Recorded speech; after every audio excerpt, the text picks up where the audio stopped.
तो आप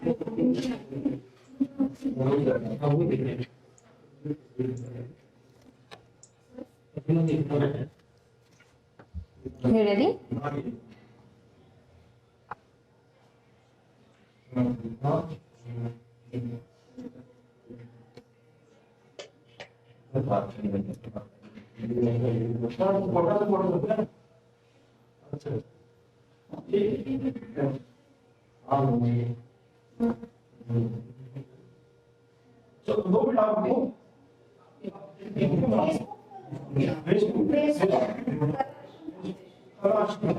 Jai Shri Krishna, a very warm welcome to all the people who have joined us in person and who have joined us through various platforms like Zoom, Facebook and other online platforms. As you can see, a lot of people here, in fact all of us are enjoying some lovely sips of tea tantrum. कहते हैं सबसे अच्छी गुफ्तगू happens over some drinks. Conversations are best when they are done with some depth, with some intimacy, और ये होता है एक अच्छे कप के ऊपर. आज की तंत्रम का फाउंडेशन डे है, and on this amazing milestone, we are going to stir a lot of thoughts. We are going to spur a lot of excitement, a lot of emotions on the very, very important subject of health and wellness.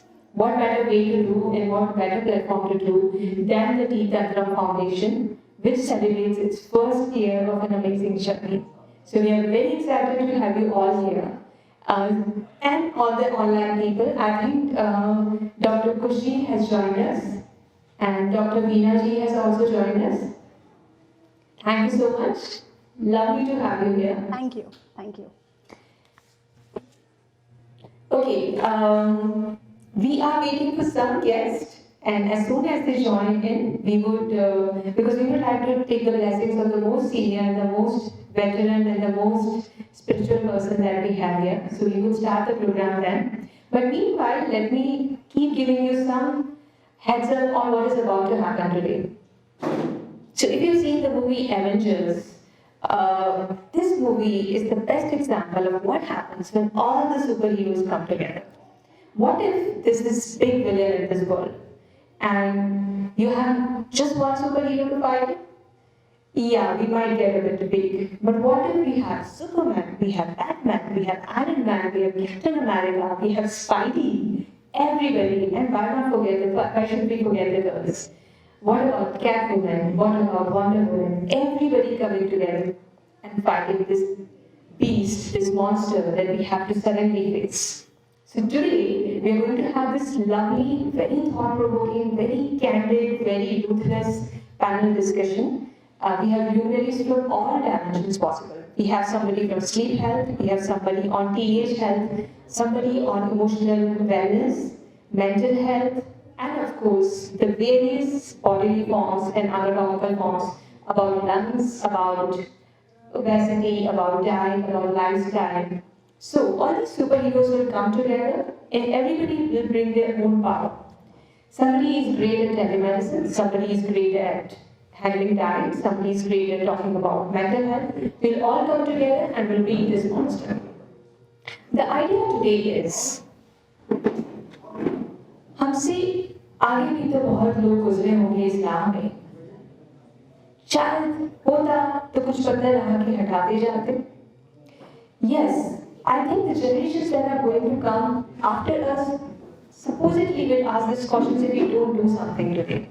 We have faced the pandemic and we have done it with commendable bravery, we have done it with commendable courage in physical, emotional, logistics, every form possible.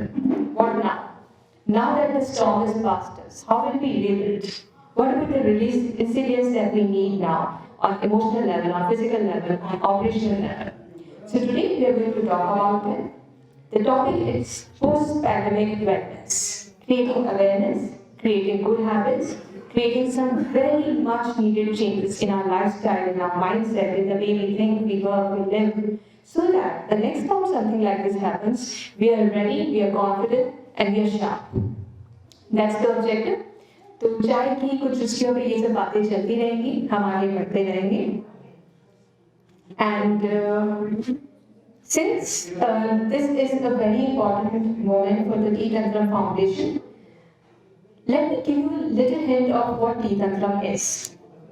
Tea Tantrum was conceived with the core idea of making sure that wellness is deep rooted, and it's a very easy form of lifestyle. It started last year. The work happened some months before, but when we started, this team thought of using Ayurveda, using some very core wisdom from the Indian heritage, and then making sure that it comes in a very easy to use form.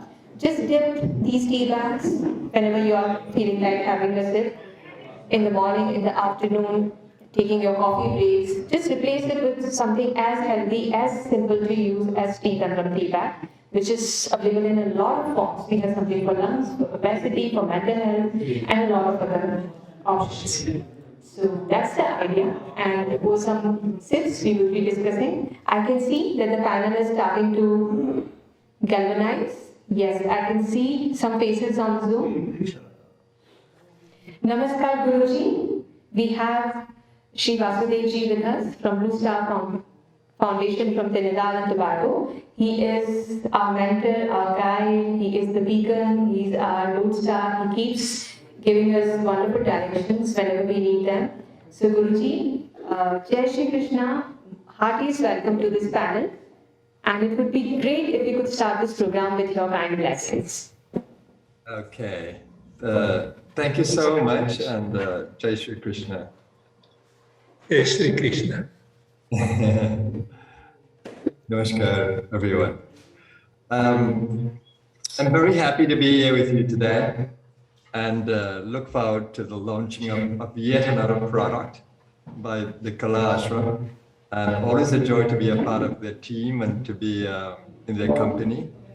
And for my knowledge of Kala Ashram and Dr. Dinesh and Dr. Saroj and the entire team, I'm always very impressed at their hospitality and how to take care of us, and also the innovations, which I think is amazing when it comes to the Tea Tantrum.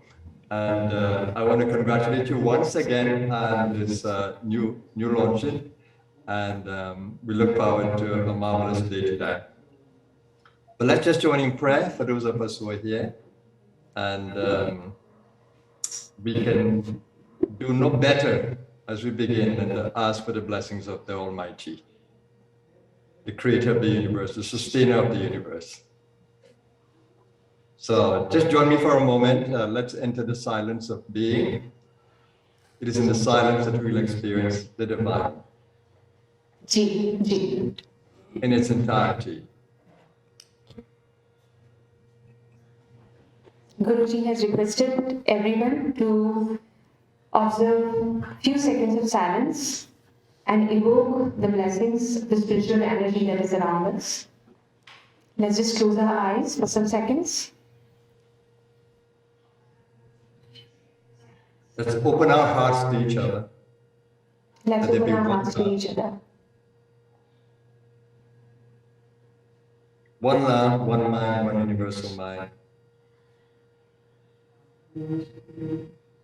As we seek blessings of the divine today,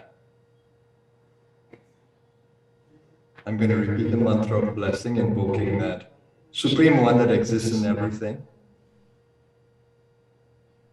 Namo Stvanantaya Sahasramurtaya Sahasrapada Kshishiro Rupave Sahasranamne Purushaya Shashvate Sahasrakoti Yugadharine Namaha. And all the divine gurus whom we respect, prostrate to, and seek blessings from. Om Namah Shivaya Guruve Sajit Ananda Murte Nishprapanchaya Shantaya Niranandaya Tejasaya. Om Sahana Bhavatu Sahana Bhunaktu Sahaviri Paravavahe Tejasvinamritamastu Ma Vidvishavahe. And for the launching today, I want to ask the blessings of Sri Narayana and also Sri Krishna. The same. Om Namo Narayanaya. Om Namo Narayanaya. Om Namo Narayanaya. And we have the blessings of His consort, Lakshmi Ji. Om Shri Mahalakshmi Mate Namaha. Om Shri Mahalakshmi Mate Namaha. Om Shri Mahalakshmi Mate Namaha. Om Shanti, Shanti, Shanti. Jai Shri Krishna, everyone. So thank you for the few moments that I can bring all of us into that divine space. And let's pray that that divine space stay with us as we speak, as we meet together, and as we seek blessings for the launching of this new product. So, Jai Shri Krishna. Thank you so much, Guruji. You have really set the tone and really set the energy for this program, for this small initiative that we are taking. We really appreciate it. Very grateful. Please be around as long as you can, and we would love to have you around. And if you ever feel like jumping in and sharing anything, you're almost welcome. So let's get started with this exciting program. First of all, because as you can see, we are having this lovely cup of tea and we are talking about health and Ayurveda, I would really like to have the vice captain of the ship, before I call the captain of the ship, tell us why this matters and why this idea is born and why Tea Tantrum is sharing this journey with you today. For that, let me request my Guruji, Dr. Saroj Sharma, President, Ashram Foundation and the Chief Advisor for Tea Tantrum. Please, ma'am, come over and tell us something about what Tea Tantrum is and what this day means to you. Please.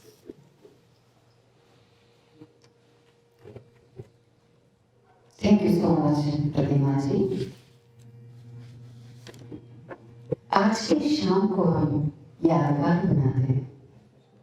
आज की शाम को हम यादगार बनाते हैं. लेखनी मेरे पास है, रंग आप जमाने.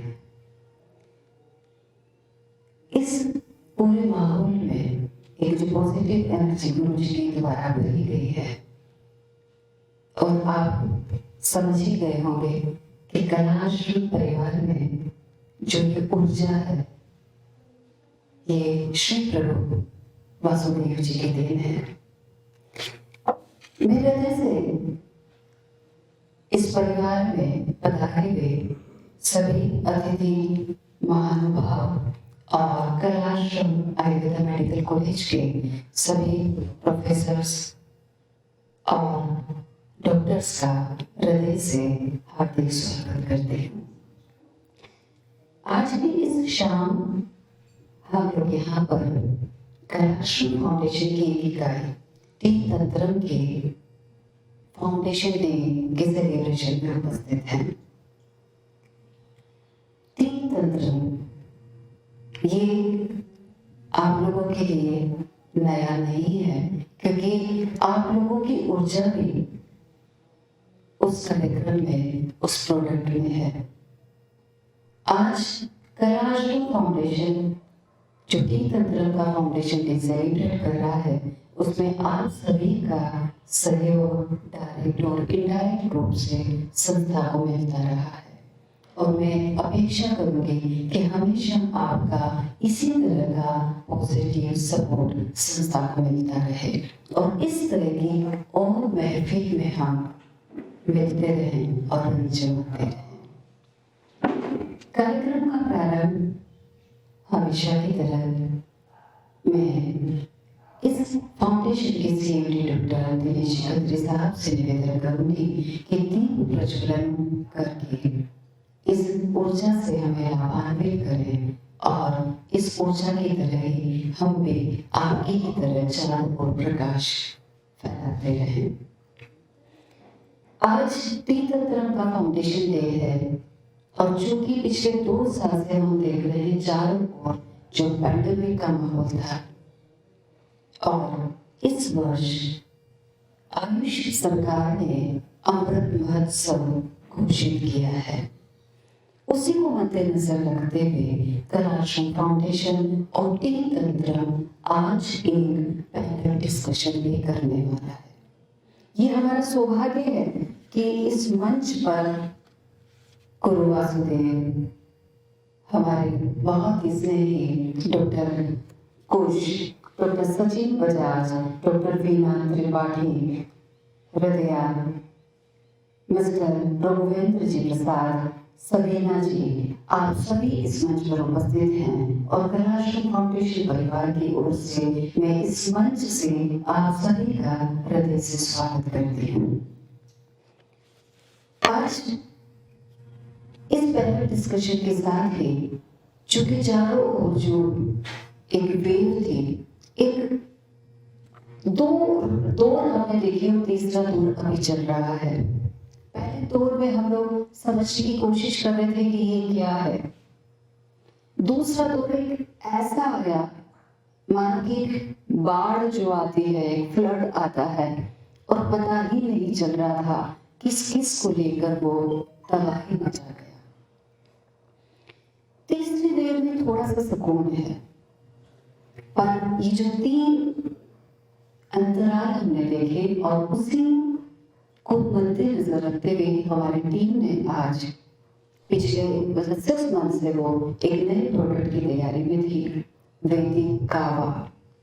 सर के निर्देशन में इस प्रोडक्ट को हमारी पूरी टीम आज यहाँ पर लेकर आई है और आप सभी के आशीर्वाद से, आपके सभी शुभ कमलों से इस प्रोडक्ट का हम लोग विमोचन करेंगे। तो कार्यक्रम का प्रारंभ हम दीप प्रज्वलन से करते हैं। मैं सर से निवेदन करूंगी कि दीप प्रज्वलन करके हमें इस कार्यक्रम को प्रारंभ करने का आशीर्वाद दे और साथ ही इस कार्यक्रम की महत्ता, आज के दिन की महत्ता पर भी प्रकाश डालकर हमें लाभान्वित करें। डॉक्टर दिनेश जी खत्री साहब और मधुरम जी Khatri.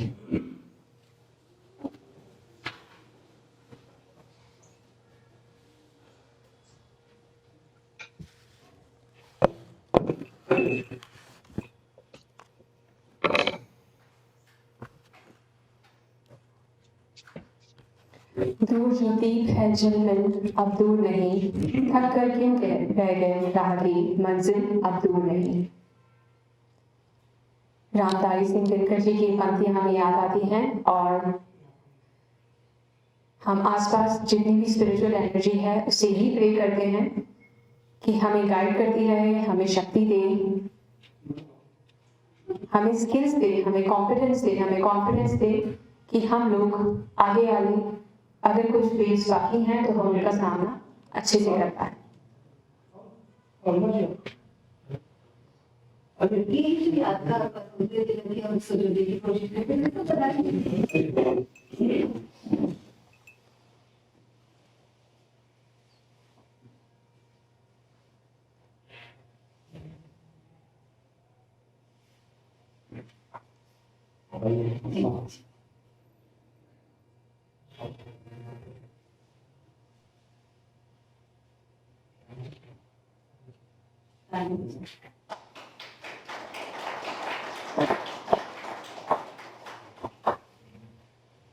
And before we start the panel, as Saroj ma'am requested, Dr. Dinesh Khatri sir, who is the CEO of Tea Tantrum, to please give a small keynote and so that we can start the panel.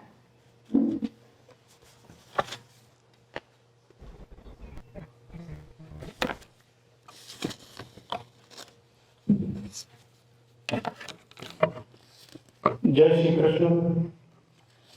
नमस्कार गुरु जी for accepting our short notice invitation to participate in the program. You have to wake up early in the morning and you join us and give your blessings for success of this program.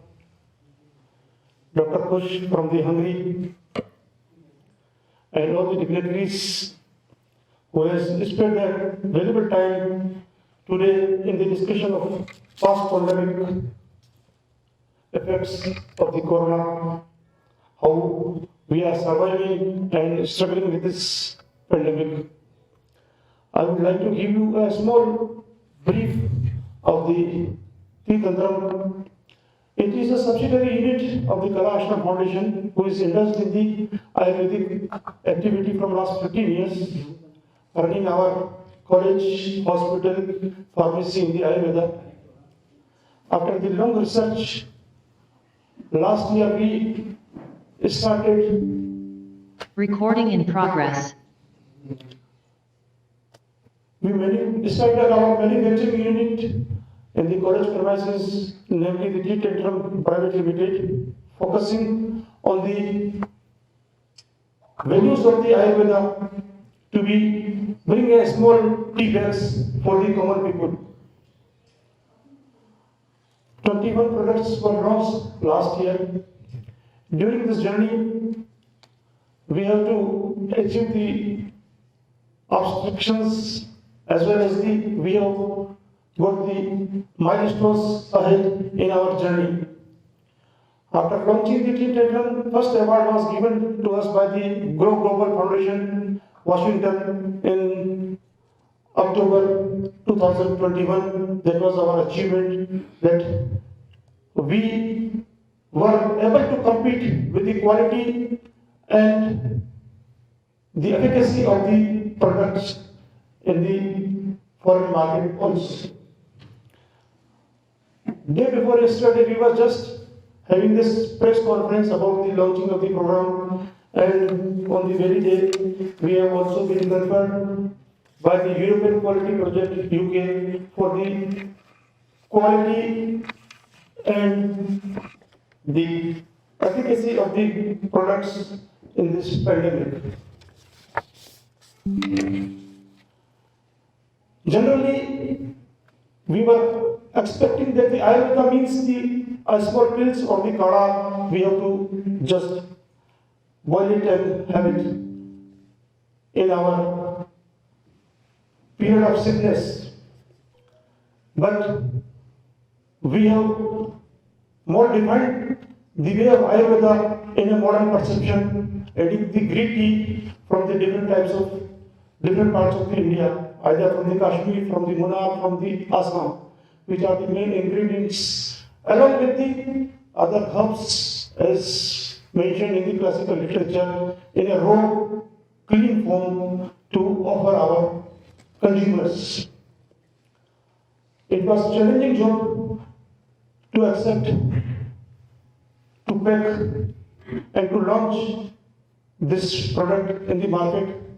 Already many competitors are there in the market, but the product of wellness which we have prepared is the unique one which nobody has bought in the market. My further request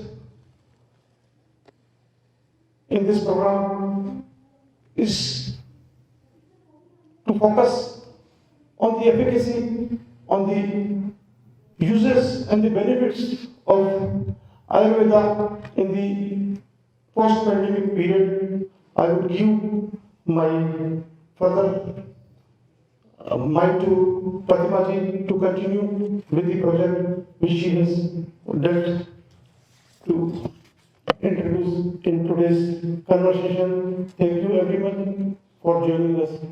Namaskar.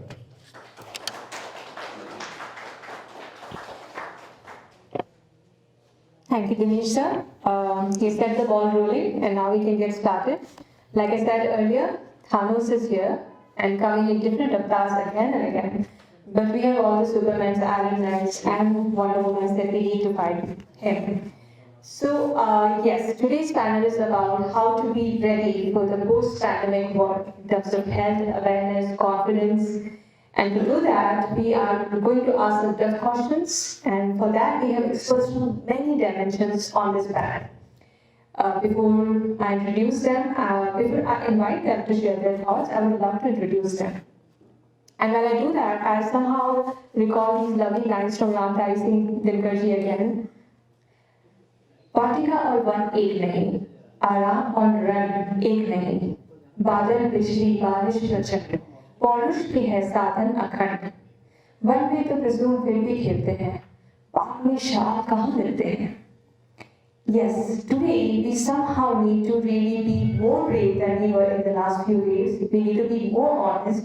We need to find out the wrongs. We need to discover deep within the forces that we need to fight the pandemic if it ever comes again. Hope it doesn't, but if it does, what do we need to do? What are the lessons we have learned from the mistakes we did? What are the takeaways that we can pick? What are the insights that we can apply as we move ahead?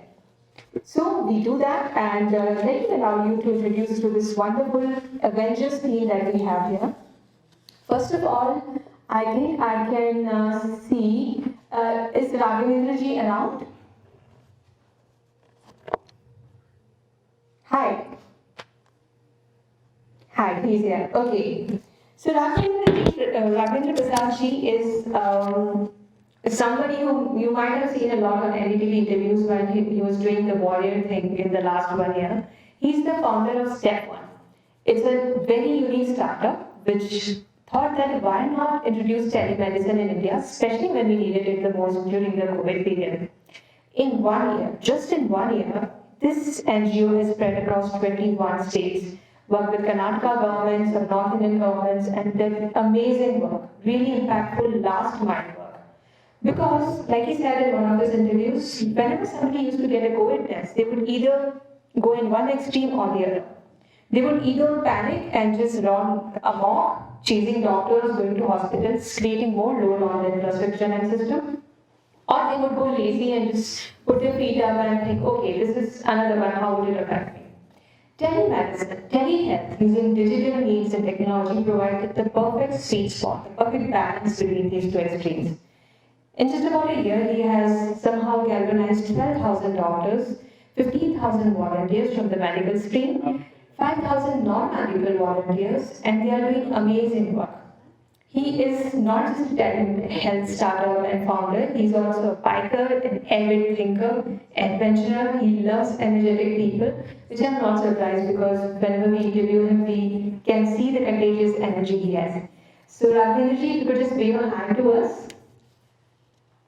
Yes, now we know who he is. Okay, the next person on the panel, do we have Dr. Shishir Bajaj ji? Yes, great. He is also a very devoted and a very long-term member of the Step One team, but he's also the founder director of Ujala Signals Hospitals. He has been fighting the COVID impact with his team, with his skills. He's got some amazing degrees from strategic management from IIM Kolkata. He is the Chairman Fellow at King's College London, also an alumnus from INSEAD France. Thank you so much, Dr. Sujit, for sharing your time with us, and I hope you would learn a lot from you. Alongside him is another co-warrior, co-soldier, and if you could wave a hi to us, Dr. Sanjeev ji. Hi. He calls himself a hippie. I can see why, because he has a very lateral mindset, a very disruptive lateral thinking process for whatever he does. So we are very excited to take some energy from that and learn from what you have to bring.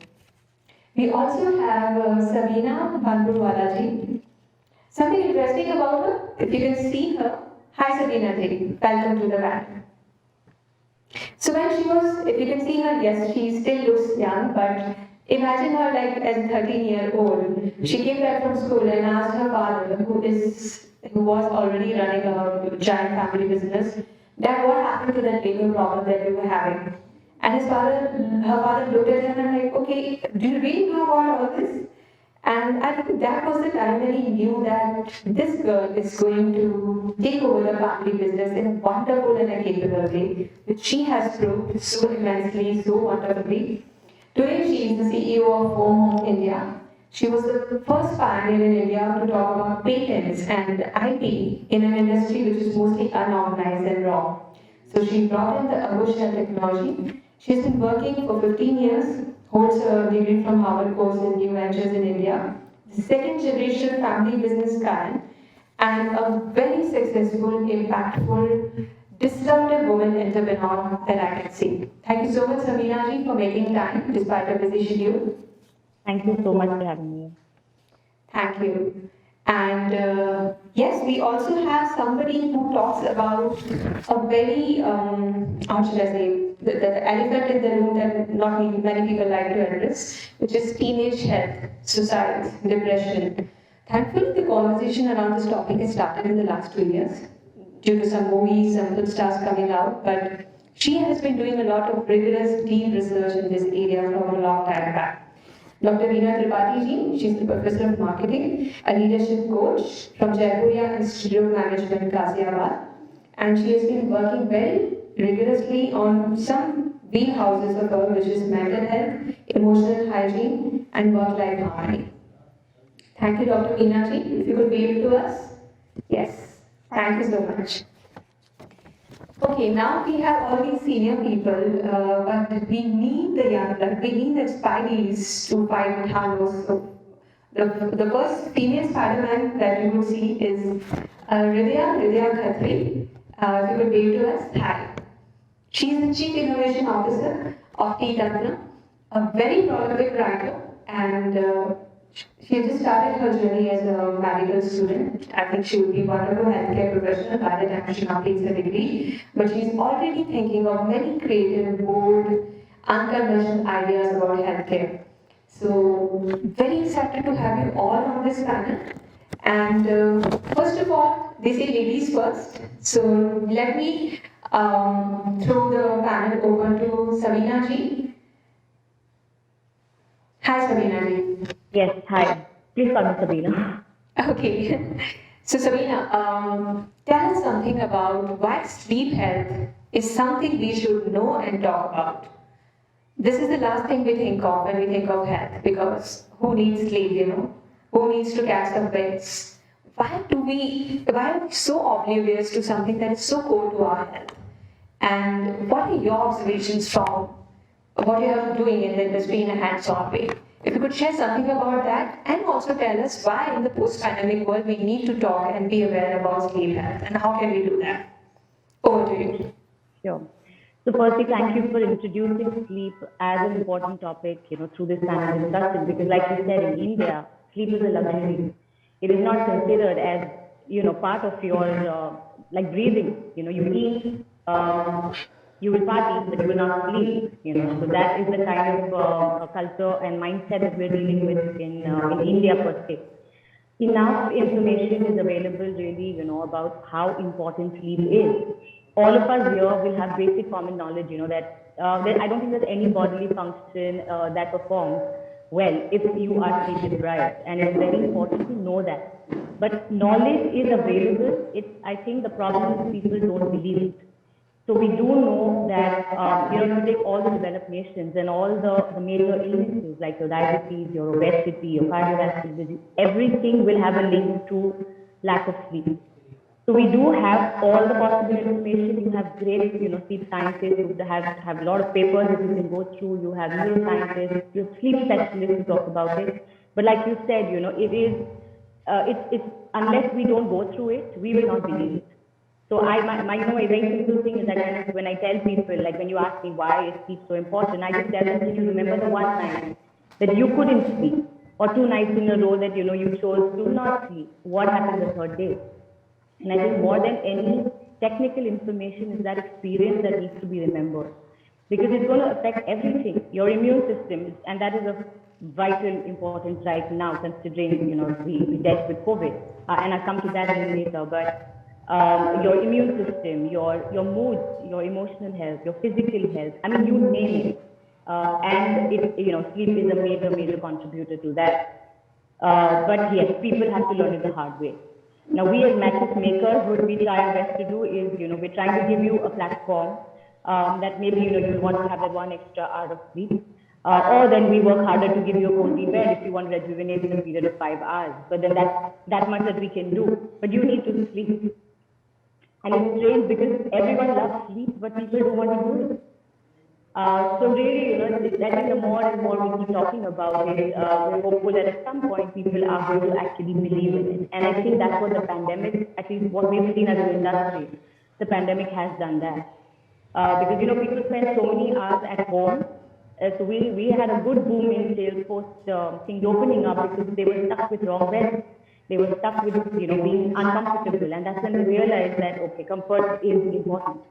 So that was one aspect of what happened during COVID, is because people spend so much time at home. They also realized that because they were sleeping well, they definitely felt better, because that was only that much you could do for your health at the time, is probably catch on sleep. So that is one thing. And I think second, if you understand that lack of sleep has a direct impact on your immune system. I mean, it hits your defense system, right? Now, I think more so than ever, we need to be prepared that sleep is going to be an important tool going ahead from here.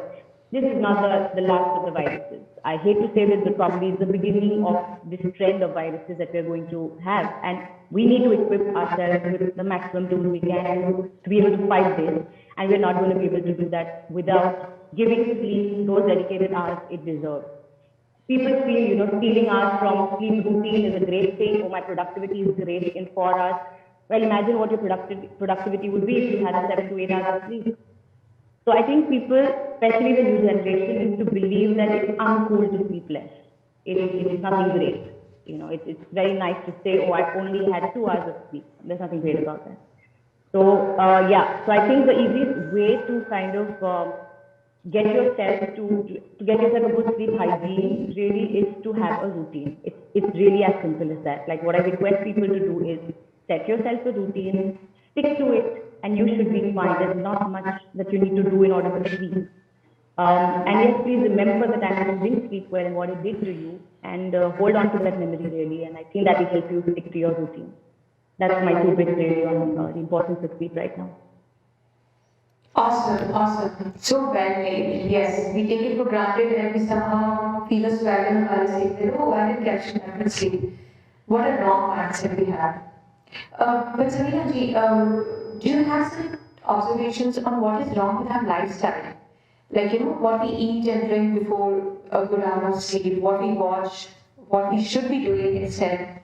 Any thoughts there on that note?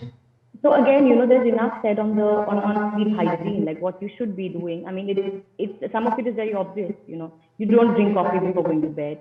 You don't stick to your phone before going to bed, because these are things that are damaging your sleep hours and your sleep quality. So again, coming back to the routine, once you set a routine, once you set a room environment. In India, we have to tell people, don't sit on your mattress, it is meant for sleeping. Something as simple as that, it doesn't occur to people. We have clothes lying on the mattress and all sorts of things. Don't do that, because you're signaling your brain that, okay, this is not just a place of rest, this is a place for absolutely everything. So there is little small practices that you can do, for example, setting the right environment, choosing the right mattress, keeping your mattress purely for sleeping, making sure you're preparing to sleep 1 hour in advance. So mentally you are like, okay, I'm done for the day, and now this is really my time to rejuvenate. So I think if we can again believe in the fact, lack of sleep will have on us, we will be able to, I think, take care of our sleep much better. Great. Okay. One last thing. The pandemic has kind of blurred the boundaries between work, education, study, and rest and family. Everything has become so fluid and mashed up together. Is the whole work from home and not going out and staying indoors help the cause of sleep health, or has it deteriorated further?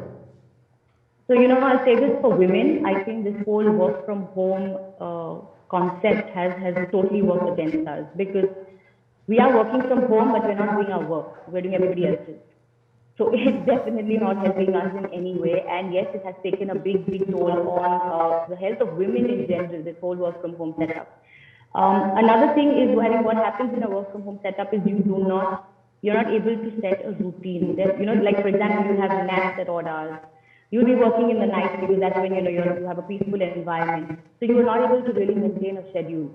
So the cleanliness of your sleep, I think that was taking a hit in the whole work from home setup. You cannot have a schedule because it's very hard to set a routine when you're living with 10 members in the house. Everyone's routine overlaps each other, and it's at least according to me, I don't think it's a very sustainable model. Very rightly said. Thank you, Sabina ji, and I hope you can be around for some time. If yes, we'll chat more. But let's now move on to another very important topic of telemedicine and telehealth. Raghavendra ji, over to you. Please tell us something about what were your observations, what were the stories that caught your eye, what do you want to tell people now that some of them are relaxed about the whole pandemic and some of them are still worried and disoriented about this whole wave? Over to you. Please share something. Yeah.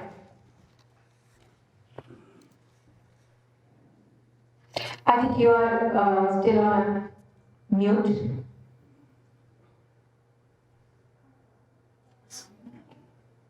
We can't hear you. Once again.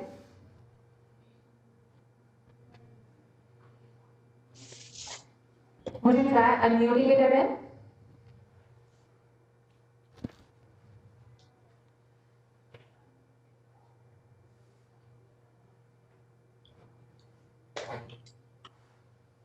No, we can't hear you. Not audible, right? Yeah, now you're audible. No, that was me. No, That wasn't okay, him. sorry. Ravinji, would you like to try? So Log out and log back in. That's what he's doing, I think. okay, while we battle with this small beast called technology, can I request Dr. Shrijanji, because he has also been in the trenches working about telehealth and telemedicine and also in the healthcare mainstream area. What have been your experiences, Dr. Shrijanji, and what do people need to realize now in the post-pandemic era? Thank you very much. While on the one hand, it's been really truly dark times. I think Rags is here, back here, so maybe we can Check. come. Yeah, we can hear you. 1, 2, 3. Go ahead. Okay, so sorry, I seem to have some audio problems, which is quite normal with me, unfortunately. It's a great way to start a topic on telemedicine because we'll be using technology a lot more, right? That's because he repairs his own headphones. That is the only reason. There's no other reason to that. Murphy's law Right. always works. It always shows. It's a good blessing. Now things will be smooth now. Yeah. I would like to highlight a couple of things which I think we as a I think very similar to the points that Sabina was talking about sleep in particular. Health in general, I think, is a very underplayed subject in our daily lives, right? All of us are busy, making money, earning money for our houses, to buy car, the next best dress, chasing our careers. Somewhere health itself becomes, a lesser priority for all of us. I think this is true across the country, and it's becoming increasingly more so. I think there used to be a time when we would imagine that this is a more urban problem, and somehow the rural India is insulated, and they have more time to tend to fend to themselves, tend to take care of their health, but it's no longer true at all. In fact, they are in the same rat race that we are in, unfortunately. And there used to be a very depressing statement that often gets made in India that life has no value in India, right? There is no value for life. Unfortunately, after life has no value, health comes next, right? It is also no value, but it kind of comes next to life. So it is very neglected by all of us. So as Indians, we don't have any health-seeking behavior. And we often find ourselves, even the most, all of us who are very privileged in various ways, right? We all have both the means and the intelligence to take care of ourselves. We have the access. Unfortunately, we tend to downplay our own health, right? We are probably one of the least health-seeking countries in the world. We have the least health-seeking behavior, and unfortunately, in somehow this race for modernizing, we have also lost a lot of our traditional systems, which would make health a part of our daily living. and which was not something that we had to seek out for, right? We are increasingly adopting food and lifestyle which is very different from what used to be our lifestyle for several millions of years, right? Or so at least several hundreds of years. So I guess a combination of all these is actually leading to us becoming less health seeking, and we often tend to give reasons for not seeking health, right? I think one of the reasons that we normally give is अरे half day leave लेना पड़ता है doctor को जाने के लिए, right? या there is I need to plan in advance for my checkups, right? So I think all these reasons have kind of culminated in a lot of people trying to work to make use of technology to provide access to healthcare, right? All of us are busy on our WhatsApp almost all the time, right? We are checking out our Instagrams, we are checking out our Facebooks. So why not use the same medium that is always under our eyes to somehow provide health-seeking behavior is kind of the new thought process, and that is the thought process which is also working. We see several startups and several companies heading in this direction and being successful because you are able to get attention of people on these mediums. But that is, I would say, a more urban problem. But for the rural India, we have a huge issue because most villages don't have a primary healthcare center. They don't have a doctor. We are, as a country, failing in getting more doctors to go to rural areas and practice. I think we have a few exceptions on this panel. Dr. Shuchin is one of them, who is exclusively focused on rural healthcare and healthcare where it's not delivered. But I would say 99% of the doctors don't want to be in rural India. And for right reasons, right? Public health as a concept in India is a very underpaying and no well qualified doctor, or no doctor who has would like to be underpaid. They want to fend for their family. So I think technology will play almost a pivotal role in ensuring that the rural population will have access to healthcare. So I think the trends of our lifestyle and a combination of the needs and aspirations to reach everyone with universal healthcare is going to force us into a direction where technology becomes critical to provide universal healthcare across the country. True, so true. दिल खोल दिया होता अगर यारों के साथ, यूं ना खोलना पड़ता औजारों के साथ. It's the same old problem here. But what I'm really curious to know, Raghavendra, is how did you manage to call in so many volunteers in such a short time? And these include medical as well as non-medical volunteers.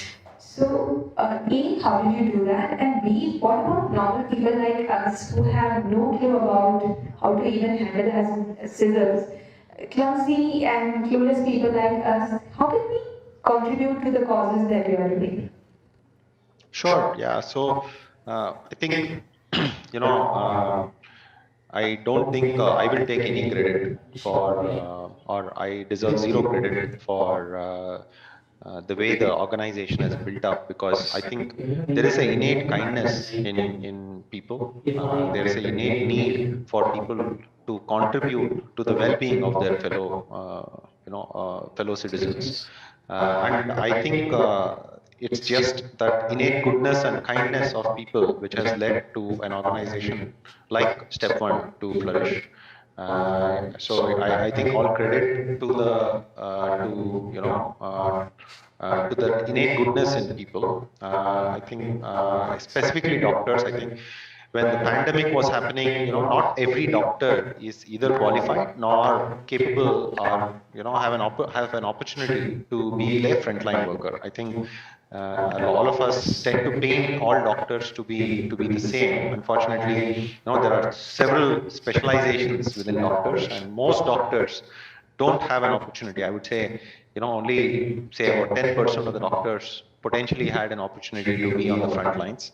So a lot of them were itching to be, a part of this event, I guess, or part of the play a positive role in this once in a century disaster or a pandemic that we are going through. It may not be once in a century, like what Sabina said. Maybe we'll have more, but at least when it started, it was the biggest disaster that we, as in our living times, have experienced.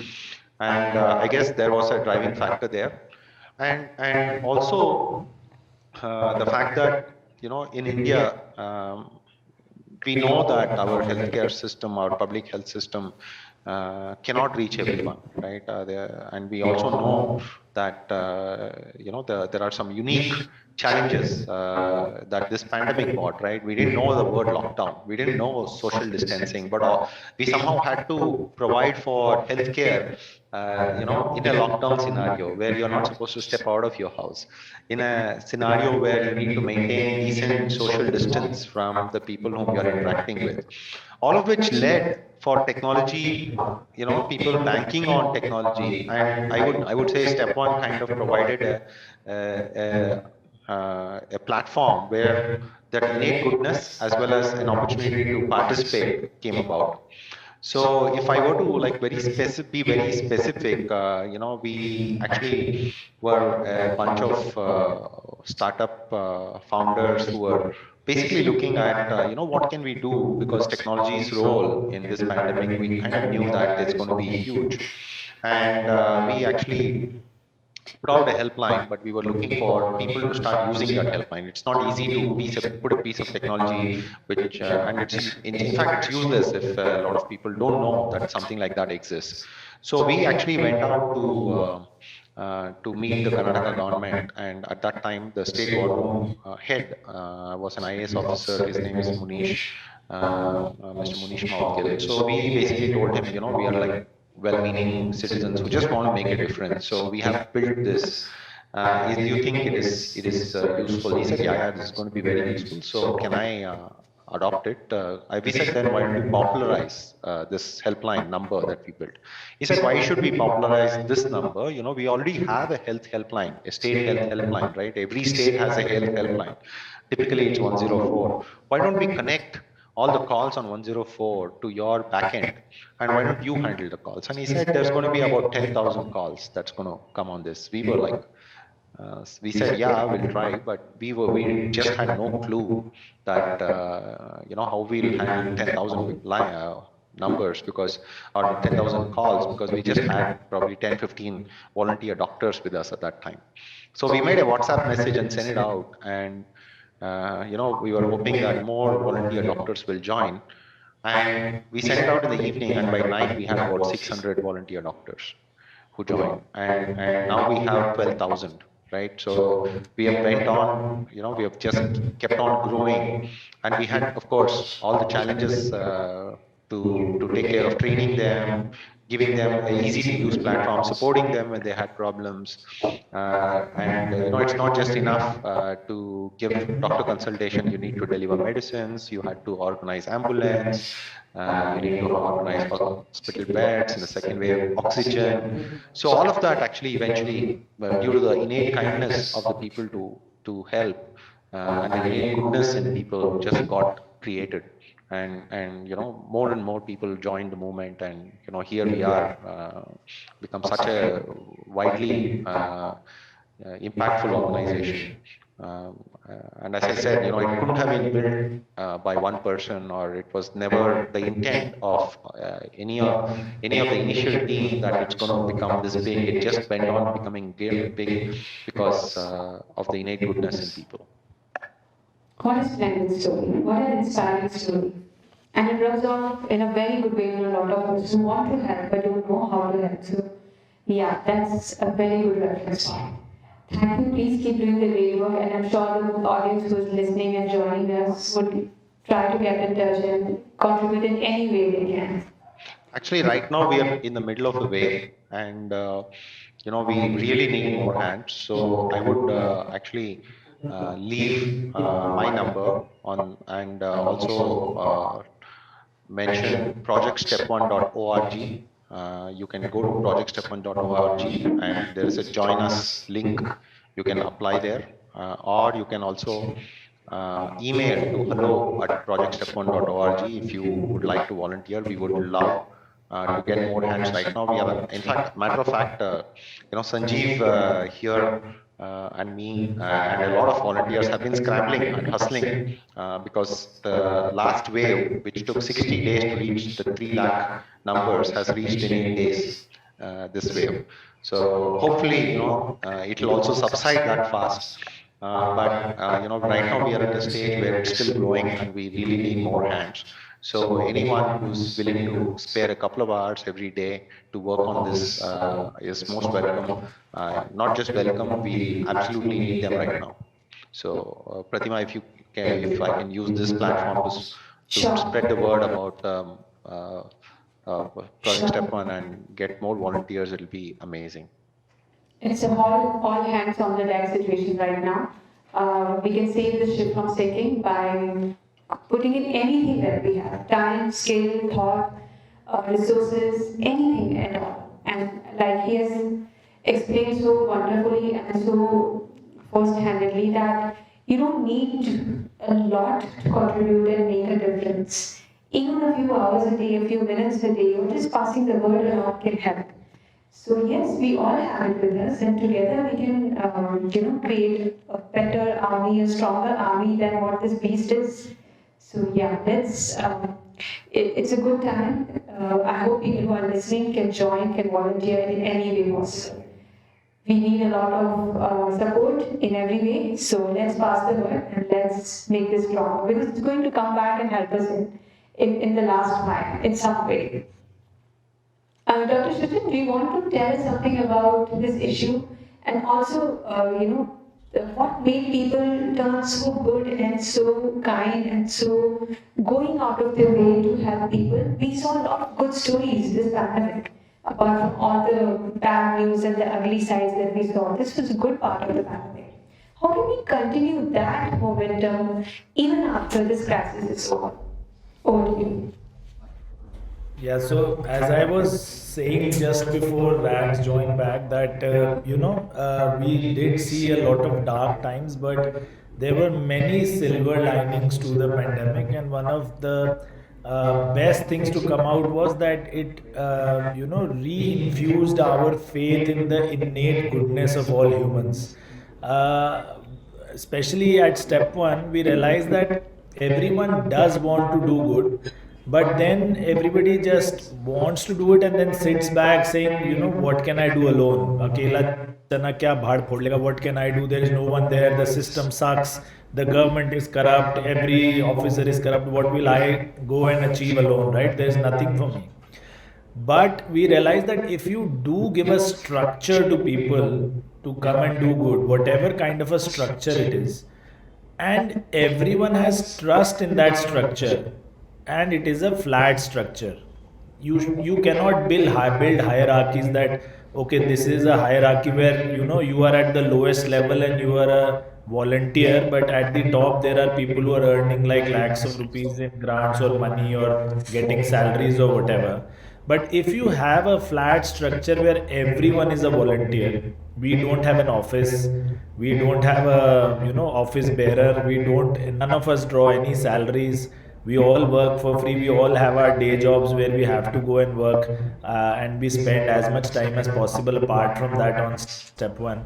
And all the volunteers do realize that each and every one of us is putting in effort and time out of our own kitty bank, right? We are spending time away from family, away from recreation, away from our own main work to put in time here. And each and everyone does as they are capable. They keep coming in and going out. Sometimes someone spends like 20 hours a day, then maybe next month he may not be spending more than 2 hours a day depending on the situation he's in. But they do put in the effort. So we did realize that what we want and what we have to build is a structure for people to come and do good. And once you do that, at least 9 out of 10, if not all 10 out of 10 people will do it. They just need the opportunity to come and do it. And see, 12,000 doctors if you just boil it stacks, they're working as call center employees, listening to frustrations and venting of frustrations by patients. Patients scream at them that, my medicines were not delivered, nobody has come and saw me, I have high fever, I am feeling breathlessness, and nobody in the system is not helping. They are listening to all that. They are advising them, they are working with them, and they are hand holding them throughout the illness without any pay, without any salaries, without even any recognition. You won't even know the names of any volunteers at step one, right? And even step one itself, as Rags told you, has not had any recognition, which, and we have not strived for it. We've been working behind the scenes, managing the government helplines. There is no step one helpline as such. It is a 97456, 97456, but we haven't really popularized it a lot. We work for government step helplines behind the scenes. We manage everything there. So this proves that all humans are innately good. You just have to bring out that good side by offering them a structure that you can come and do it at your convenience, at your leisure, and whatever and however much you do, even 10 minutes a day or 2 hours a day or 6 hours a day, that is up to you, and it is quite enough.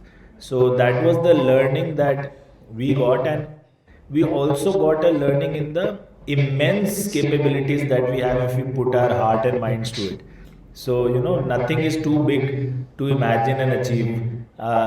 It is impossible only if you believe it is impossible. Rest everything is possible. So, having 12,000 doctors volunteering on a platform, we ran out of beds in Delhi very quickly during the second wave, and we started discussing with the Delhi government that we need more beds, especially for poor people. Nobody can afford a bed. Every hospital they're going to, they're asking 5 lakhs advance, 10 lakhs advance.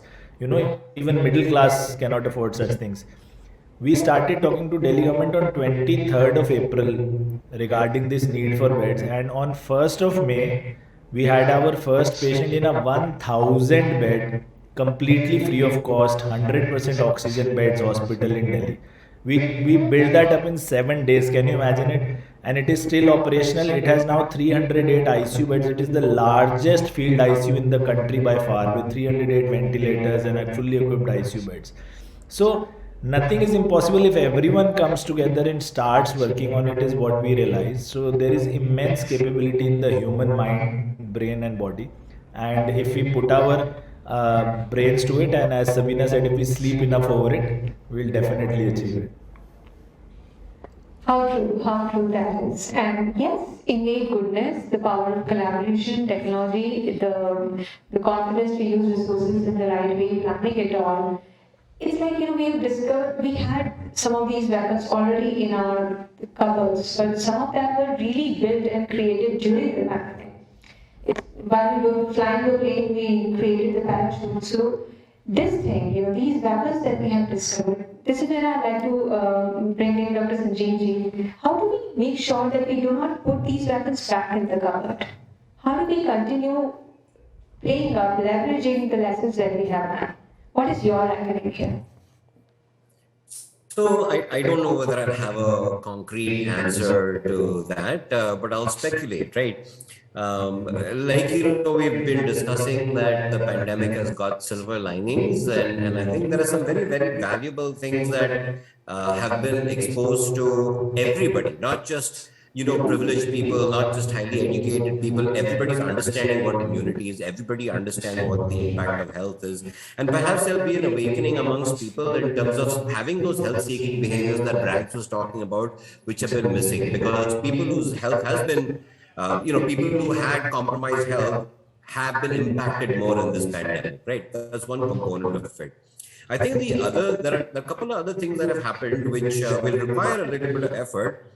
But the intersect, and specifically with respect to the step one experience and journey, the intersect between government, the private sector, and the citizens has come together, which is something that's been amazing. So there's always apprehensions about public-private sector collaborations, right?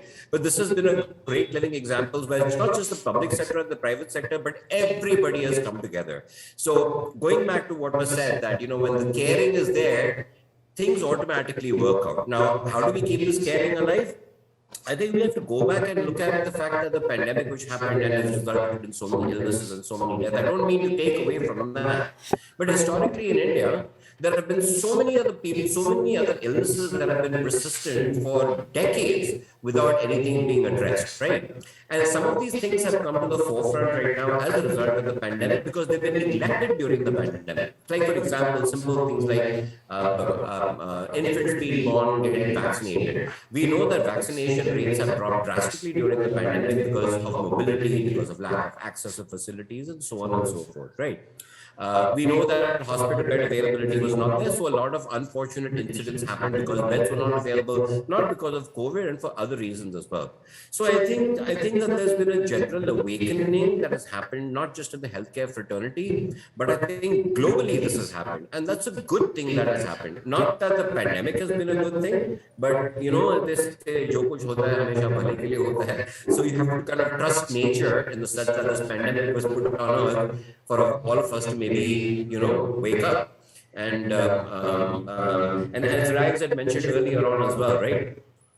You know, we come from a country where Ayurveda, the foundation of Ayurveda was no medicine, no chemicals going into your body. You use your body, you use your food, you use your sleep, you use your breathing, right? And I think innately when we talk about our capacity, we don't realize that the innate capacity of the body to heal itself, which happens during sleep, right? So bringing all of this holistic medicine together is something that has happened as well. That's step one. We've had people from Ayurveda, from pharmacy, we've had all people from all walks of life contributing to healthcare. And there has been this awakening amongst people saying, I don't need to be a doctor to be able to help somebody who requires care, right? So I think from my perspective, I think that these are some lessons that we'll take forward, hopefully. The fire has been ignited. We need to make sure that it doesn't subside completely. We need to keep the flame growing by means of which this just spreads. We have more health-seeking behaviors. Hopefully we'll get more sleep as well, Sabina, over a period of time, and we'll start to live a more balanced life. And hopefully when we convene again in this forum, we can say that our society is healthier. What a note, what a hopeful and bright note to think on. But before I let you go, Dr. Sanjeevji, you said something very interesting about people who were compromising something were the most affected. Did you see any specific areas of vulnerability, like people who were obese or people who were not sure about immunity, who were compromising on sleep or were not fit enough or not exercising enough, or whose diet and lifestyle was on the wrong path? Did you notice something specifically? Were there any vulnerable segments? Yeah. Yes, I think generally speaking, the pandemic created a sense of apprehension and anxiety in people from the perspective of, I don't want to be impacted adversely with it. I don't want to end up in a hospital. I don't want to end up on a ventilator. So there was a lot of proactive seeking behaviors, what Raj was talking about, the absence of health-seeking behaviors. Some of that definitely emerged, and that was certainly a part of what we did during our entire involvement with any citizens in terms of fostering that knowledge in them, saying that, you know, it's okay, not that it's okay that you've been infected, but hey, promote your immunity by engaging these natural things, right? And it was amazing to watch doctors, you know, particularly from the allopathic branch of medicine, talking about holistic medicine, talking about the fact that, you know, sleep and eating, having a good nutritious diet is an important part. So it's not just taking supplements, but making sure that you're hydrating yourself well, you're taking good care of yourself. So yes, I would broadly say that definitely there has been some observations in that area, and we hope that sticks. I guess one of my fears, so to say, is that, you know, when there's a crisis, everybody wakes up and everybody reacts to the crisis. It's happened during the pandemic, it happens during tsunami, it happens during earthquake, and then life kind of goes back to normal. I just hope that this time, life does not go back to normal. We live the new normal, and the new normal will be good for society at large. Absolutely right. Absolutely. That's the point, that's the intent of this plan, that we are not going to get careless again. We are not going to, go all lazy and comfortable again. There's no time for comfort zones. Great. We are talking so much, we are criticizing so much about our health, but Sahir जी ने बहुत सही कहा है, इतनी कमियां निकालते रहोगे मुझ में तो एक दिन सिर्फ खूबियां ही रह जाएंगी। कुछ कमियां और निकालते हैं और ये वो कमी है जो नजर नहीं आती है और बहुत बड़ी है। The issue of mental health, teenage struggles with depression, with suicide, and overall emotional intelligence. For that, let me welcome Dr. Veena ji, who has been doing amazing research and amazing application-oriented studies in this area. Dr. Veena ji, please tell us what you have to share. Thank you, Pratima. So I feel very honored and privileged, first of all, and to share this, this virtual meeting with all of you. So my special thanks to each of you for inviting me as a panel. So actually, honestly, today I believe that we are on the right track, because now we have started discussing mental health, emotional intelligence, or emotional health so openly, because we all know mental health issues is still a taboo in India. So actually, as an engineer, I always find before solving any problem, before coming to any solution, there has to be certain problem. So I just give a little glimpse of problems, because as the statistics say that India has one of the highest prevalences of mental illnesses globally. And in fact, according to National Mental Health Survey in 2016, they found that close to 14% of India's population required active mental health interventions. Every year, it's not only about the pandemic details which I'm speaking about. Every year, about 2 lakhs Indians take their lives. And the statistics are even higher if one started to include the number of attempts to suicide. Suicide is the 7th reason of deaths in India.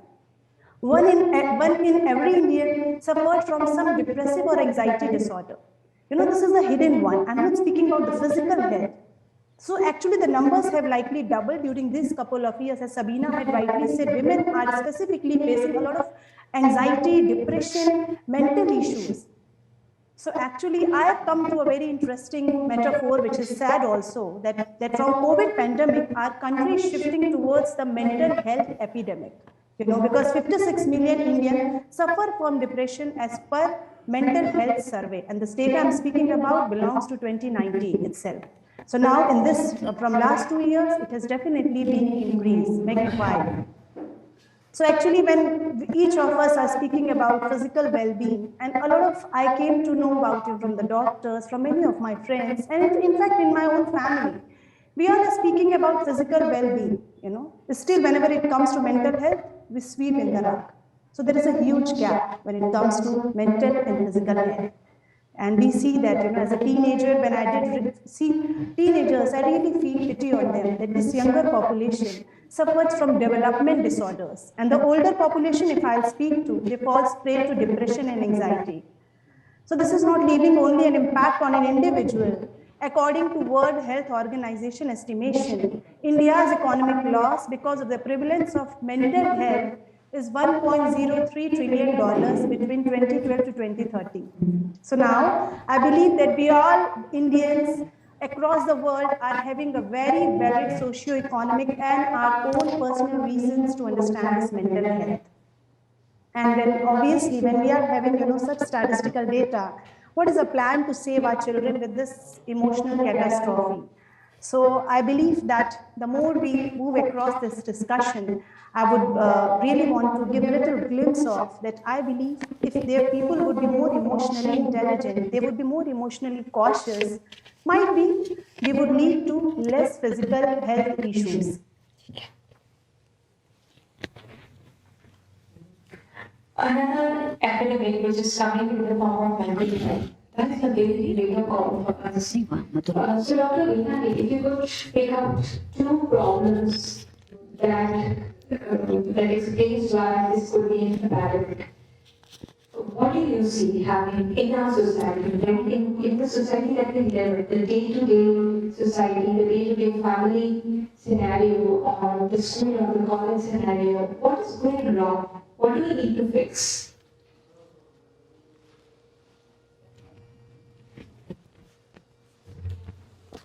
Dr. Meena, could you unmute yourself? Yes, am I audible? Good. Yeah. So when we see the society, as such in the whole, so physical health being, we are definitely having doctors. I mean, we are having experts to speak about. But when it comes to the mental health, I believe that there are certain recommendations and certain suggestions which I believe that people should carry forward, people should come upon. Like Sabina had rightly said that people are having sleeping issues. They don't even consider sleep. Sleep is still a luxury. So I believe it's actually chicken and egg effect, that you need to be mentally fit and then you probably go for sleep. So we don't know that which sequence after, in this chicken and egg effect, we don't know the difficulty of sequencing actions that which comes first than previous one. So actually when it comes to more emotionally fit, if we all would be more emotionally fit, so the society could feel and could come with a more better color. So there are certain definitely measures which nowadays people have started focusing towards. So emotional intelligence is one of the major one, because it's mental health. I believe it's the part of emotional intelligence. It's actually the father of mental health. It's my way of having this understanding of this emotional intelligence concept. So, because often the term emotional makes us stop at very first connect we hear it. It sounds like a bad connotation, as the person is having a very strong feeling. And the same connotation goes eventually with emotional intelligence. It's a taboo, it's still to discuss. And there are a lot of misconceptions on these terms.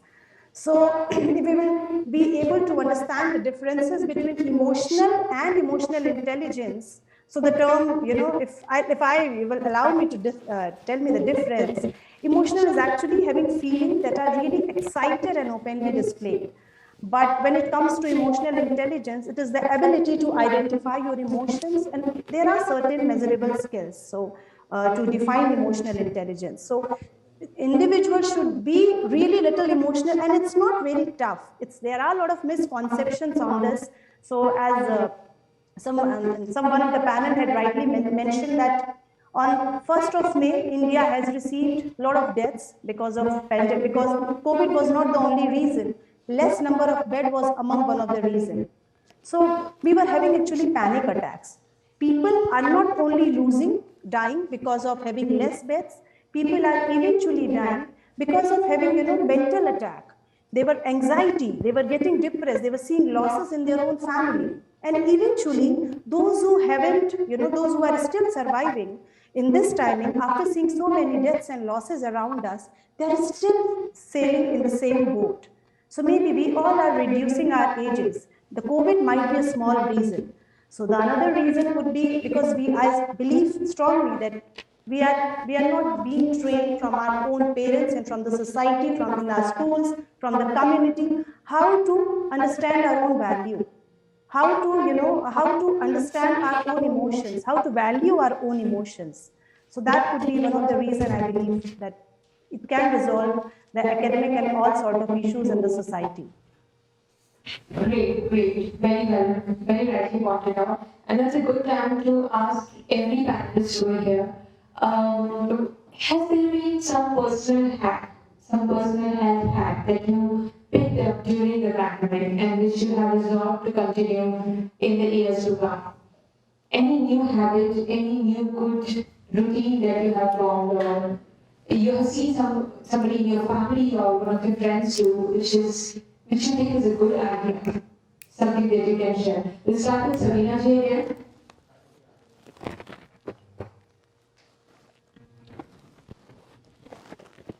I think something that actually seemed very forced initially, but eventually I think was a good thing, was I think we could spend a lot of family time. And it's sad that we didn't mention that this is really something we need to put in our diaries, that, you spend time with your family, but it definitely has an impact on your emotional health, on your, your overall, I mean, that's your support system at the end of the day. I think most of us made it through the pandemic was because of human support, through doctors, through volunteers, through family. So I think that was one thing that I learned, that I don't think you have to underestimate how privileged you are if you can go back home to people who care. So I think that was one major highlight of what the lockdown really made me think of. Apart from, of course, more productive ways of really using free time. So I think a lot of us, my age group, I think we spend a lot of time, learning new skills because a lot of courses were available, and I think knowledge was available in abundance.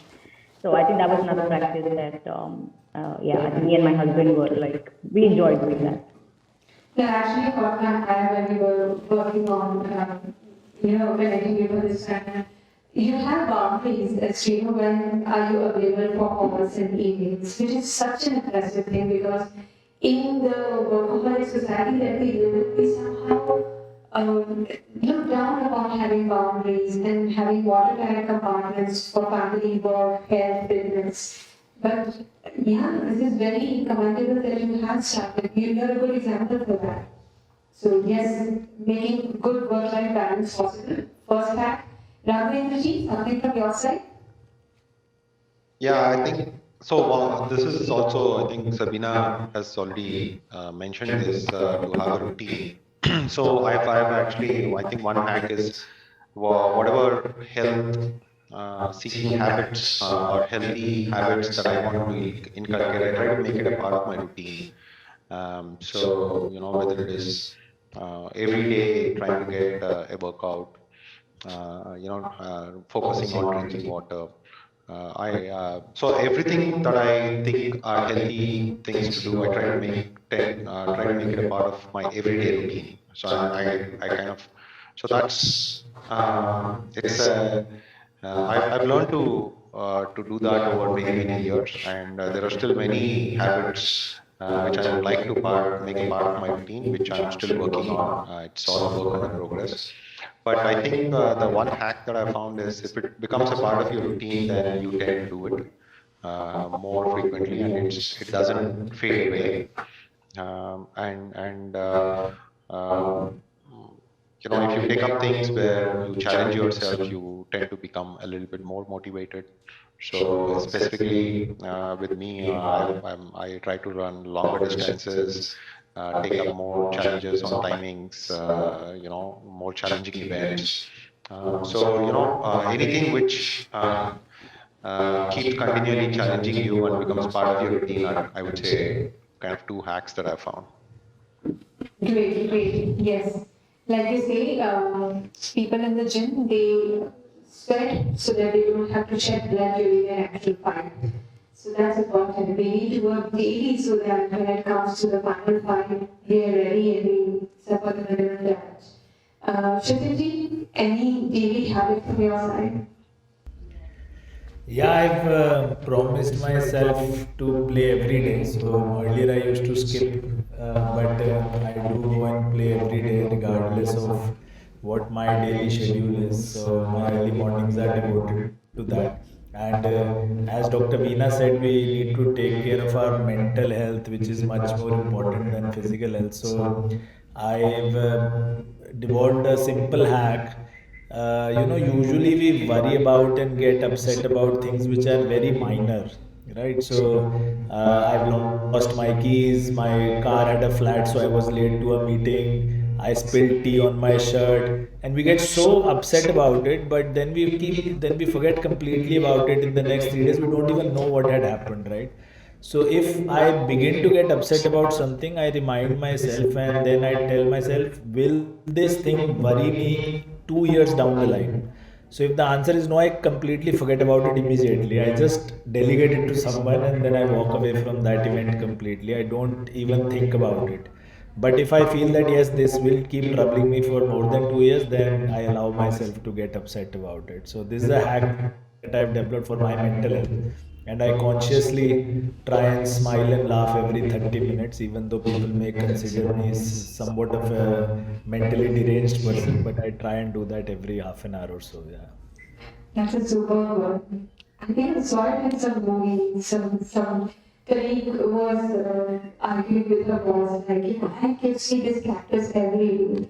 And the boss just, flips her hair and says, you don't have to sit on the cactus. Just keep it separate. We do that. We just make minor, small problems of everyday life. Traffic jam argument, a late call, something, and we just make a walked in on it, which is exactly beyond reproach. So that's a very good suggestion. Sanjeev, any hippie hack from your side? I don't know whether you can call that a hack, but it's something I think that perhaps I've been practicing more. You know, these times have been so difficult, right, over the course of the past couple of years, especially with the second wave. It was very, very tough, right? Seeing so many people known to you and also not known to you, not being able to reach out, right?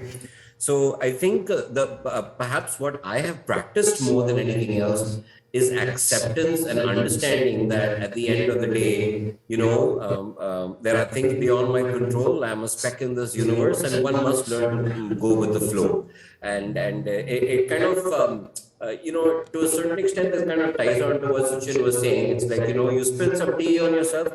It's okay. It's not a big deal. You go with the flow, and your shirt will get laundered, and your shirt will be clean again, right? So I don't know whether I can call that a hack, but certainly I think I've grown in this area. From a true hack perspective, I think the only hack I had done is for a period of months I was a bachelor. My wife was traveling, so I had to kind of take care of the entire house. And so what I did was I broke up my cooking into prep time, come back to the desk, go back, partly assemble, get the meal done, finish the meal, and at the end of the day, clean. So I broke up my cooking habits into small pieces so that I didn't feel like, how the hell am I going to get this done today? Small hack. That's a very handy one. I'm sure a lot of males will watch for it. Leena, something from your side?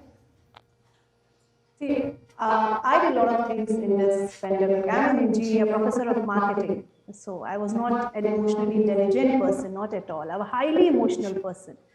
But what I learned during this pandemic and what I explored, I did a lot of reading. And as some the panelists rightly mentioned that I've seen many close of my relatives I've seen their losses, their deaths, and because of this pandemic. And so it was really heartbreaking moment for me. This was not an easy time. So I did a lot of reading, I did a lot of trial and error, with myself, that I did yoga, you just name it, I did everything. I woke up early in the morning, not waking up. So I started doing all types of activities, started doing music, listening music, started playing instruments, everything to come out of, with this thing. But when it comes to hack, I started writing. And that really helped me. I started putting down all my emotions. So that really, and that is the thing which I'm still practicing, and I believe that I'll keep carrying it upon. These are some simple hacks which all of you guys are carrying. They are not hard to embrace, and I can see that they can make such a deep difference if we use it in a disciplined way. Great. We were talking, the sun words will stand out for me through this very honest discussion we had was holistic, being aware, being intelligent, making sure that we don't take sleep for granted, and a lot of these takeaways. So let me turn over the podium to the Chief Innovation Officer of Tea Tantrum, Dinesh Khatri, young blood, a lot of ideas, and a lot of very candid and brutal ability to see things how they are, calling state as state. That is Ridhya with us. And Ridhya, we were talking a lot about, some of the panelists talked about Ayurveda and being holistic about health and recognizing the power that human body itself has those healing powers. We don't really need to use some external means again and again. What's your reckoning of these ideas? Yeah. So before, am I audible?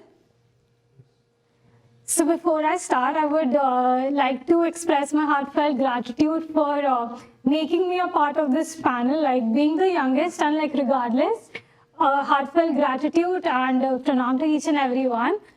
Coming back to the question, when we are born, we are as tiny, or when we are conceived, I would say, we are as tiny as a peanut or even smaller.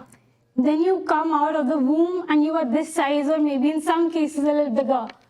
And then years pass by, and I can actually go back. I cannot actually go back in the memory, but I can go back in the lane and think that I was actually a size of a peanut and now I'm this big. So what what really is the manufacture of this body? It's food.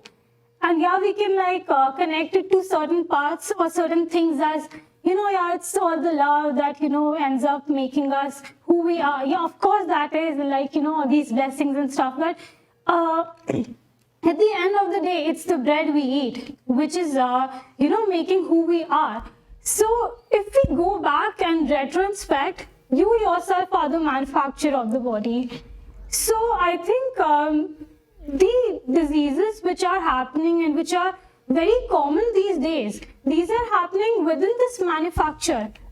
So whenever we end up, buying something as technological or as complicated as something as a car, I would say, if there's something wrong with it, you do not really go to a repairer. You 90% of the time go to the manufacturer.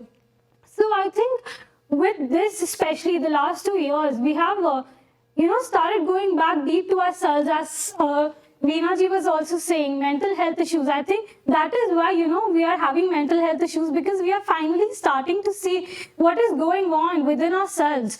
Because 90% of the time, we are just working as a robot, waking up, going to school or to the office or to the jobs, coming back and just repeating the same routine over and over again. So this time has actually given us the freedom as well as the trap. Either you can go back and either you can go in the freedom part of it, or actually can get trapped also. So I think at the end of the day, it is just the body we take too seriously sometimes, but actually it's not as serious as it is or as we think it to be like. Right. So what you mean to say is all the healing, all the power is there inside us. Yeah. All we need to tap. Exactly, that's what I feel. Like even as you mentioned the word holistic, so we see the amount of alternative medicine that has been going on and on about in the market, from allopathic to Ayurveda to Siddha Vedya. So when we see, it is nothing but chemical. Even Ayurveda, we would say like, no, it's very natural. Of course it is natural, but the ingredients are chemical at the end of the day. So as in allopathic. So I feel, can we go back to the question? I think I'm just distracting. No, good. Because the track here on brings me to my next point, and it would answer my earlier question also. So I'm having Tea Tantrum right now. Okay. I hope you don't take it the wrong way, but when you shared the brochure with me, it looks like an Ayurveda encyclopedia. You have something for work, you have something for digestive problems, something for sleep wellness, something for depression, women health, obesity, everything. Why did you put in so many variants in one product? So many variants in multiple products. And there's so many Ayurveda ingredients. Yeah. What is the Ayurveda background here? Okay, so I think Ayurveda is nothing but just herbs. Ayurveda actually states the fact that each and every leaf or the root grown on this planet has some or the other medicinal use to it. We can take it or we can consume it in multiple or different ways, which would end up giving us certain or like different effects. So you said that there are multiple ingredients that are jotted down, and that is when we ended up coming up with the variety of teas we have. So basically Ayurveda has multiple formulations, like 300,000 of formulations already present, and Corona actually made us go back to the kitchen and see the little things like turmeric, the black pepper, ginger, even clove as such, or garlic, one of the which is actually on top of the negative pranic food, but at the same time if you happen to consume it in a different or if you administer that to your diet or inside your body in a different way, it can obviously have different medicinal effects. So I think there are very little things like honey with water in the morning, and if it's the warm water, it can help you break down the fat. If you have it in cold water, it can help you gain the weight. So Ayurveda can be as simple but at the same time as complicated, because combining these formulations happen to have a very minute and detailed effect to it. So you cannot really just go on about having anything or having 5 antioxidants completely in your diet and then expect it to release the toxins in your body, which in turn will lead to the release of lymphocytes and immune system. And then, as Savina ji said, immune system and sleep being very well connected. So I think the reason why there are multiple formulations is because not each and every person needs that one kadha. I think each and every body requires different formulations, different combinations of herbs. So I think that is when Tea Tantrum comes into action. Obviously, we can go on about having the kadhas, but if you go back and see, basically viruses or the administration of viruses in our society is not new. If we go back and see, in 2003 there was SARS, then 2012 it was MERS. So virus has been coming and going. The only specialty this COVID was that it was taking too much and too many lives altogether. So I think, back to the point, the different formulations and what is the need of the body is something we need to see within ourselves, so that we get prepared for anything, touch wood, that doesn't happen. But in case if it happens, or if by chance we go to the 4th wave, we know what is the requirement of my body. Thank you. And your designation says you're the Chief Innovation Officer. I can see why. Because apart from formulation part and the putting it together part, one really honestly impressive thing is I can outsource my help to this guy. Right? It's all the expertise I need, and I don't know hassles. I just need to dip it in some hot water and have it. Yeah. What made you do this? How? Because I am a teetotaler, and I'm addicted to the need to having something to drink when I'm working or during my break time. But how do you make Ayurveda, which is a complex science, convert into a very simple habit? A bad habit converted into a good habit? Again, the post-pandemic discussion that we had. So I think 90% of the people, or I would say even 95% of the people, are so addicted to caffeine or tea. And I've had friends who have legit pulled all-nighters for weeks and weeks just on that tall, espresso coffee. Me, on the other hand, I'm a tea person. So I was having this conversation with one of my friends, and she was like, you know what, it doesn't matter if it is, decreasing the antioxidants, you go back to chlorophyll water. And that is when I came across this thing that, to each and every action we are, or to each and every substance we are administrating in our body, we always have a fight back. But, when already there is such a fight going on in the world, how can you expect the body to work in certain or in all the dimensions? So I know for a fact that quitting tea or quitting caffeine is one big thing. Why? Because it is our nervous system stimulant. So I think that is when, wellness teas or some things like these come into action, so that we do not get mad once and for all while leaving the caffeine part of it. But at the same time, we are administrating multiple things that are helping me gain immunity against certain things. And at the same time, I would say even passing that thing or the immunity part of it to my future generations, which is known as the innate immunity. I'm having the acquired immunity so as I can pass it to my generation. Right, yes. So I think that brings us to the final hack, that you don't have to, if you want to change into a health-aware, fit person, you don't have to make it complicated. You can turn to simple habits, just make it part of your routine and an everyday thing, like Ravendra said, and you will be good to go. So yeah, we learned a lot.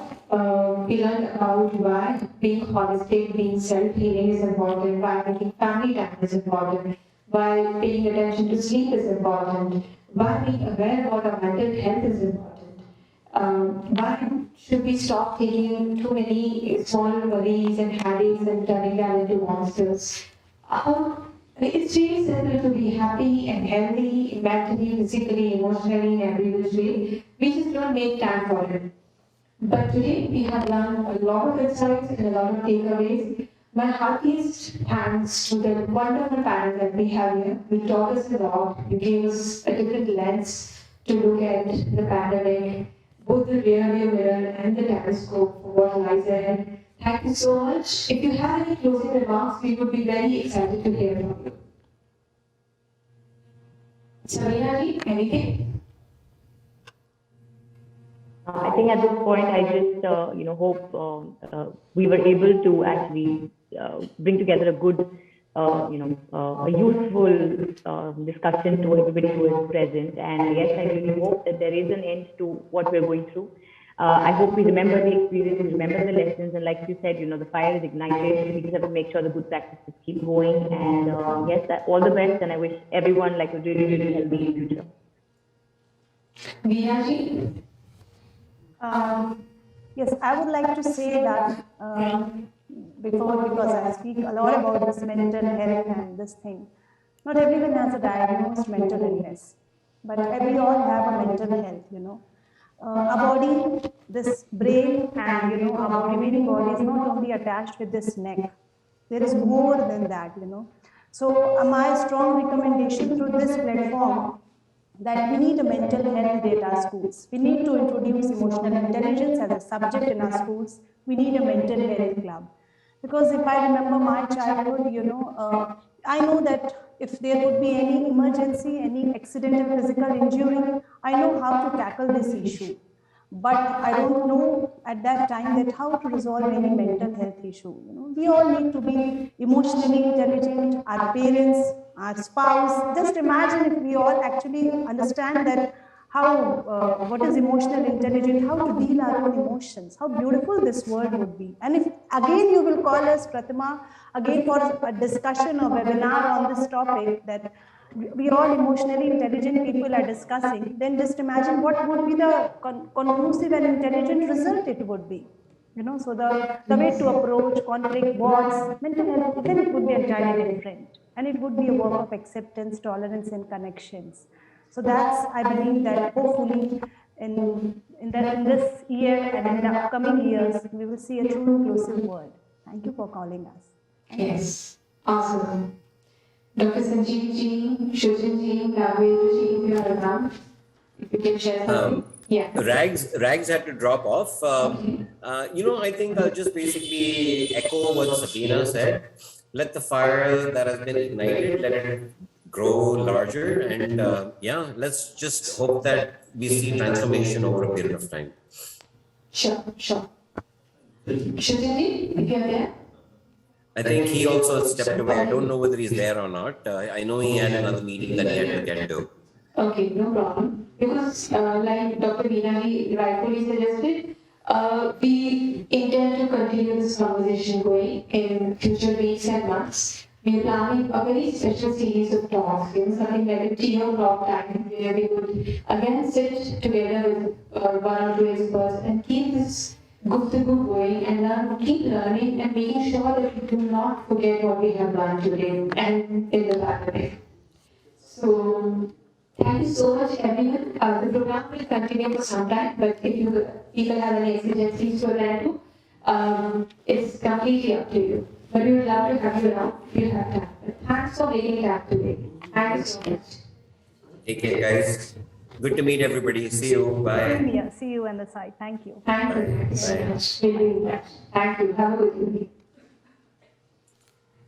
कबाड़ सी है चले हम हर पहलू पे जब जल गया एक तरफ चला मैं दूसरे पहलू पे कितने सारे पहलू हमने आज डिस्कवर किए कितनी सारी बातें शेयर की हेल्थ की कितने डायमेंशंस को डिस्कवर किया है ये बात हम कंटिन्यू करते हैं but Hridaya, any takeaway from the panel which you think would be useful for youth especially?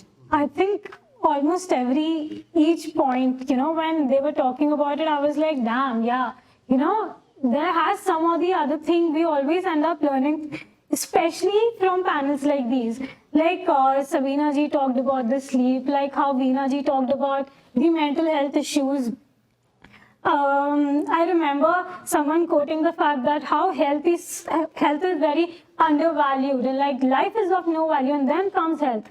So I think that was such a strong point, because 90% of the time we don't even make the effort to book an appointment and go to the doctor. If there's like something happening mentally or even physically, firstly, it takes a lot for us to convince ourselves to even make that appointment. And then if the doctor is, even making us the delay in making the appointment, it pulls us apart.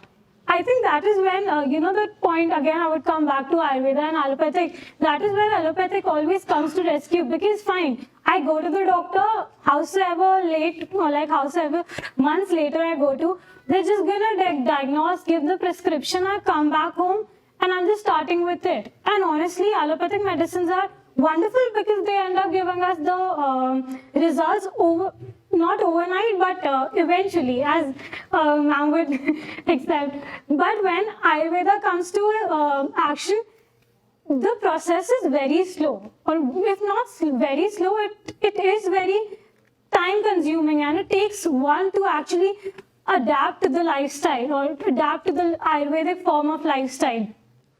It is not very complicated, but at the same time could be if we don't really see or combine the knowledge all together in the best way, or the best in the best way. Allopathic, obviously, if we limit it to emergencies, it's great. If there are some lifelong disorders happening, of course we cannot just stop popping pills overnight and completely turn to Ayurveda. But what we can do over time, especially after when pandemic hit, was the fact that we start combining both these medicines together. And just know that there are multiple forms of other medicine as well out there in the market, and there's no harm in like going and trying out these. I have very recently come across Siddha Vaidya, how these Ayurveda, allopathic, these are chemical, and this one on the other hand being very elemental in nature. How certain things back in Ayurveda are stated as not to use, or like even in allopathic or even like in general, we are considering it as poisonous. The same things, if you take it, or like you have the knowledge of engulfing it, it is keeping people alive, just like mercury. I have very recently come across, if you just have it, you're gonna die, or you're most probable to die. But at the same time, I have seen how yogis are legit dedicating their lives to it. They do not travel without a solid or a liquid form to it. So that's how, as we are progressing, especially after these 2 years, the thing we need in our lives is that we start adapting, and with the same thing, I think we start looking for alternative questions to our diseases or to whatsoever thing is happening. So yeah, I think that was one of my takeaway points. The most important part is don't leave it to the last minute, like you said. Yeah. Be proactive about it. And these habits, these changes would be slow, but they would be sure. Yeah. Yes. And at the same time, not really, having the adverse effect. Whenever you study about any drug, whenever you go about and like see actually any drug in short, you always come across the boxes which says adverse effect and how it's going to help in certain things. So I think most of these Ayurvedic things might have a adverse effect to it, but not to that certainty or not to that toxicity that it would like literally ruin your life. I have seen like how some drugs have adverse effects, and now those adverse effects are the things people are literally using the drug for nowadays. So you see like how complicated these things are. Like I have something, I would literally go on Google and like find a drug of choice for that person, for that particular disease, disorder, and start popping the pill. While on the other hand, on Ayurveda, I've seen how this is nothing but a lifelong dedication towards medicine. And I remember someone saying that, people have, when we start talking about these things, we literally forget about the person or the patient who is coming. We literally forget that, that patient is alive. We need to take care of that. And I think even when I grew up and I start practicing medicine, I would always have a, backup hand as Ayurveda or the medicinal use of it. And I would like to inculcate both of these things. And that is the same we have come across as Tea Tantrum nowadays. Yeah. Great. Which is your favorite flavor, if I may ask? Mine is silver tips because I think I'm having it for the past 2 years now, and it has become, I think it's become on the taste, but at the same time, yeah, that is one of my favorite teas. And the amazing thing is, it gives us, the Starbucks generation, the power to make a choice. Exactly. This reminds me, if you go back or if you go to the west side, obviously the dependency of tea or coffee is not going to reduce overnight. And I've seen how it has just aggravated over the years, and it would aggravate especially if you're going there because you're all by yourself. One of my friends, she was telling me, I literally jotted down, from this date to this date, 1 month of expenses over Starbucks, and which was very mind-shaking. $300 on just Starbucks is not a small amount, obviously. And at the same time, leaving the money part of it, the amount of damage that is doing to yourself. Waking up, chucking 2 cups of coffee, it's not a healthy thing. So I think that is why, the need to have having an alternative, the need to actually shifting from those mind absorbing, like those stimulants, to something that is calm and at the same time sacred in nature as well. Yes. Yeah. Yes, very rightly said. Some author, Ernest Hemingway or somebody, he had this lovely quote that the difference between पहले के ज़माने के गुलाम और आज के ज़माने के गुलाम, the slaves in that time and this time is that those slaves knew that they were slaves. Yeah. We don't know that we have become addicted to so many things, that we are actually gulam to those habits. So great time to embrace some good habits, make some changes, because we really need to be selfish and aware and alert. This time, there's no room for any other way now. Enough of fighting the battle, staying indoors, waiting, controlling ourselves to hurry each other. Those times really need to come back. We need to get back to being human. And the way to do this is to be proactive and holistic. And congratulations to the Tea Tantrum team for making a great start and completing one big milestone of the year. So now that we are going to celebrate this milestone, we have a lovely cake cutting ceremony. Sorry? Launch. Unveiling of this. Oh yes. Before the cake, yes, the birthday boy has to come on stage. So may I invite the Dinesh sir to come and unveil the big launch of the day? Please. And I invite Dr. Satish ma'am and Dr. Somani ji sir, Dr. Ramakan ji, and other dignitaries who have so kindly joined us.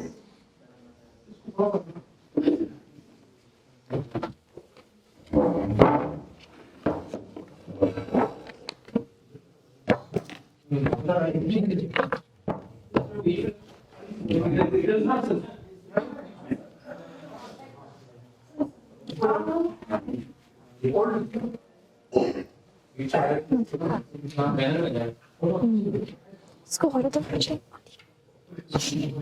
Girl power yes.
And while we bring the cake over here, may I request Dr. Dinesh sir to tell us something about this new product that we have introduced.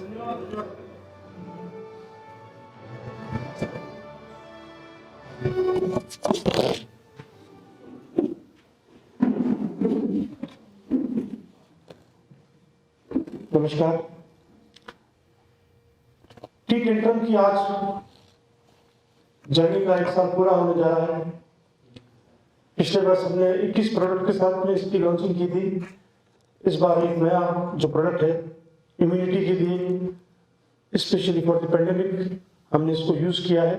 इसमें हमने food stuffs मिलाए हैं ताकि आम जन इसको इस्तेमाल कर सके। Medically and chemically it is harmless, कोई प्रिजर्वेटिव्स नहीं है इसके अंदर। और पेंडेमिक के अंदर इसके जो हमने रिजल्ट देखे हैं 6 to 8 बैग्स आप दिन में कंज्यूम कर सकते हैं। It is very good to strength for the immunity to overcome this seasonal disease also. Thank you so much.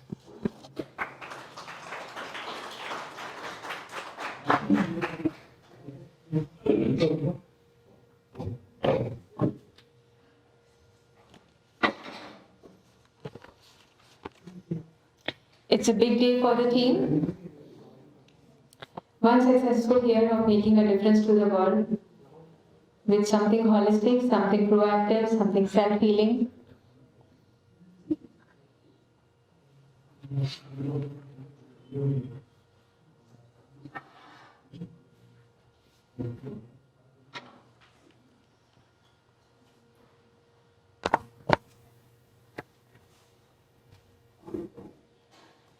And we are ready to celebrate. Yes.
चाय और केक का फ्रेंडशिप सालों से रही है, specially thanks to Britishers.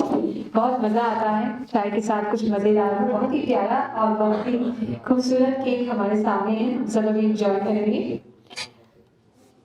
It's been a great evening with all of you. Thanks for making time and थोड़ा सा हमें याद दिलाने के लिए कि हम क्यों इकट्ठा हुए थे और हमने क्या सीखा, मैं हमारी कला आश्रम के फाउंडेशन के प्रेसिडेंट डॉक्टर सरोज शर्मा जी को एक बार फिर से इनवाइट करूंगी, अगर आप कुछ शेयर करना चाहें। थैंक यू प्रतिमा जी। आप सबकी उपस्थिति यहाँ पर है, उसके लिए बहुत ही हृदय से आपको प्रणाम। मुझे याद है आज से ठीक 1 वर्ष पहले हम सभी लोग आज इस मंच पर थे और प्रभु के आशीर्वाद से आज का दिन वापस हमारे साथ आया। मेरे बहुत आदरणीय डॉक्टर रमाकांत जी आज हमारे साथ यहाँ पर इस रंगमंच पर उपस्थित हैं और आपका आशीर्वाद हमेशा आश्रम के साथ रहा है। और बहुत खुशी होती है जब आप लोग मोटिवेट करते हैं, आप लोग हमेशा ये कहते हैं कि चलिए हम आपके पीछे हैं।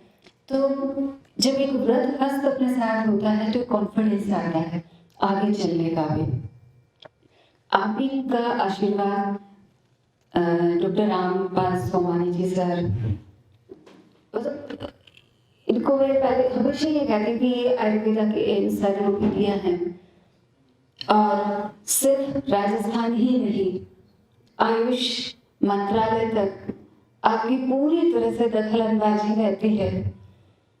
और दखल अंदाजी की वजह भी ये कि सिर्फ राजस्थान में नहीं दिल्ली से भी लोग हर एक छोटी बात के लिए रिपोर्ट कर कर पूछते हैं कि सोमानी जी साहब ऐसा हो गया है अब क्या करें।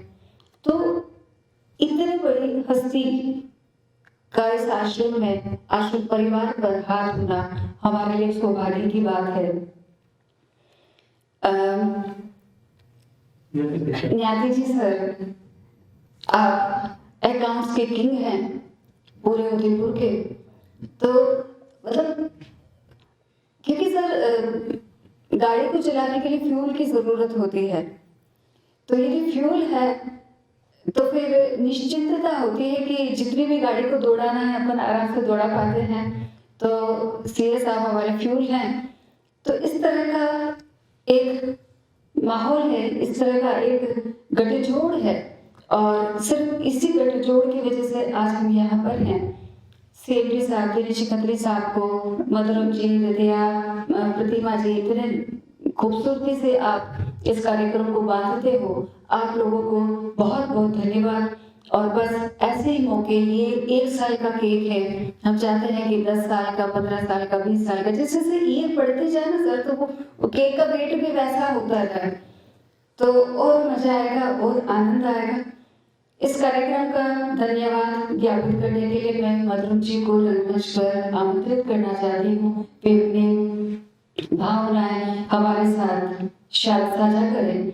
साथ ही में संजय जी सर, जो कि इस पूरे कलाश्रम फाउंडेशन और आयुर्वेदा मेडिकल कॉलेज की भी कह सकते हैं, तो वो या बैटरी जो भी, मतलब एक ड्राइवर तो नहीं बोलूंगी, पर एक ऐसी एनर्जी, जिस मैग्नेटिक एनर्जी जिसको कि थोड़ा सा सिर्फ चार्ज करके ही और वो पूरे सिस्टम में एक गति ला देते हैं।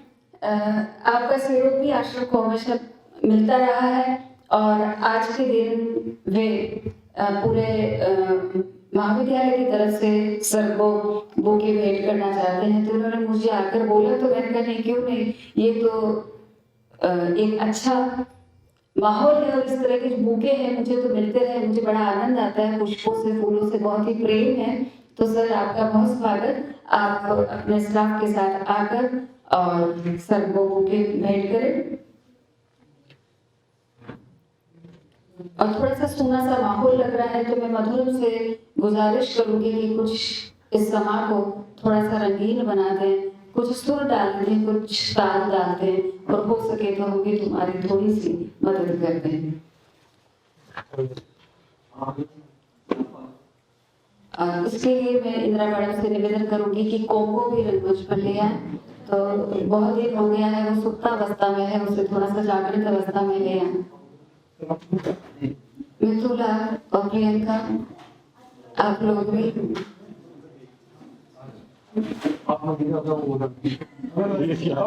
जी sir.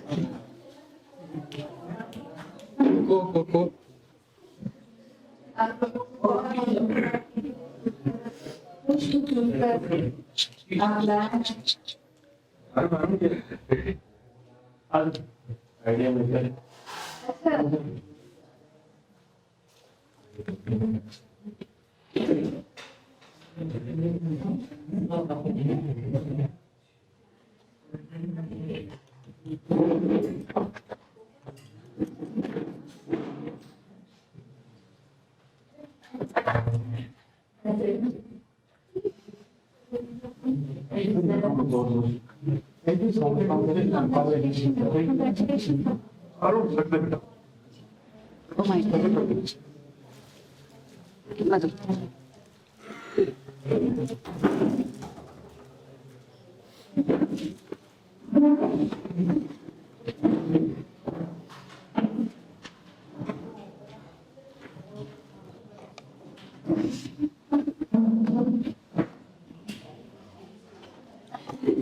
Good evening, everyone. I'm Dinesh Khatri, the Innovation Officer of Tea Tantrum.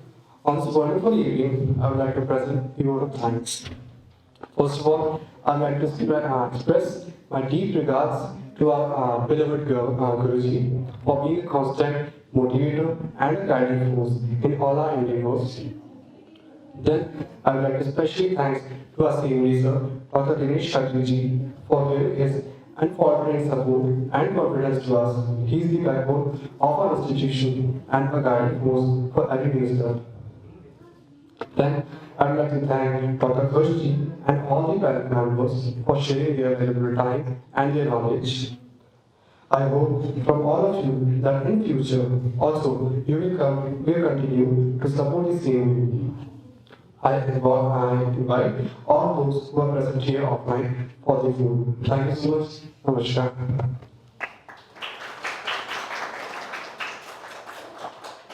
Media से आए हैं वो बाइट लेना चाहते तो मैं चाहती यहीं पर बाइट लें। हाँ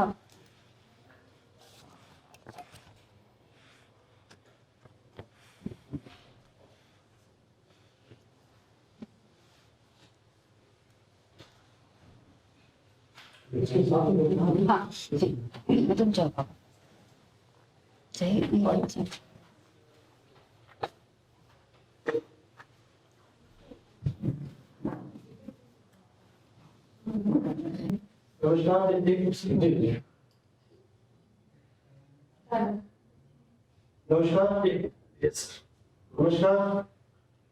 आज कला आश्रम फाउंडेशन प्रांगण में हम अपने एक सहयोगी इकाई टी टेंट्रम का 1 वर्ष पूरा होने पर एक नए प्रोडक्ट लॉन्चिंग के लिए एकत्रित हुए हैं।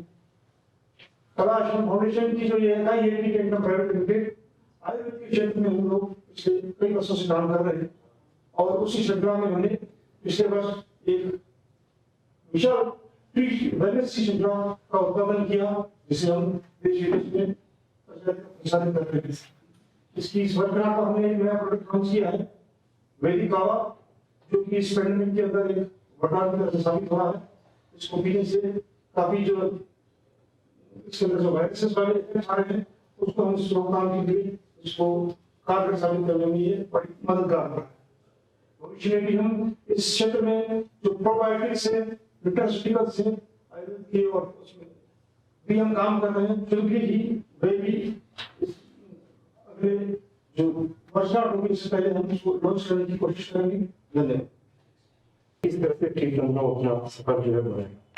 टी टेंट्रम जो है वेलनेस सेंटर से लेकर वेलनेस 30 तक अपना जो सफर तय करता हुआ आ रहा है पिछले वर्षों में।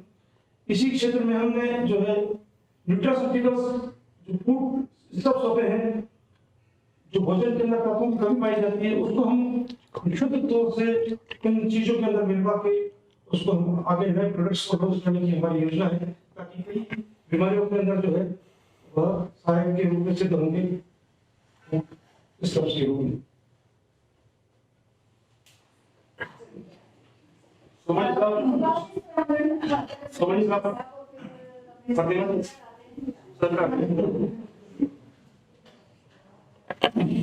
हम लोगों ने गुरुजी के आशीर्वाद से शुरू किया था और हमारे साथ कुछ और सीनियर्स ज्वाइन हुए हैं तो उनका आशीर्वाद भी मिल जाए तो बहुत ही सौभाग्यपूर्ण रहेगा। प्लीज कुछ शब्द बोलिए हमारे लिए।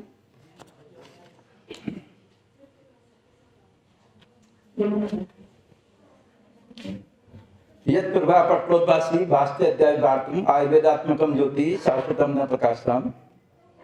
कलाश्रम के आदरणीय खत्री साहब, सरोज मैम, आदरणीय न्याती साहब, आदरणीय रमाकांत जी, सभी उपस्थित महानुभाव, आज बड़े हर्ष का विषय है कि आयुर्वेद का जो प्रयोजन है स्वस्थ से स्वास्थ्य रखनम, आतुरे से विकार प्रशमनम, और उसमें हर्बल औषधियों से या हर्बल उत्पादों से या हर्बल घटक द्रव्यों से किसी कल्पना के द्वारा वर्तमान परिप्रेक्ष्य में जो कठिनाइयाँ परेशानी आप अपन सबको हो रही है, उसके बचाव के लिए और उसके होने पर उसके सहयोगी के रूप में या मुख्य उत्पाद के रूप में इसका प्रयोग किया जाता है।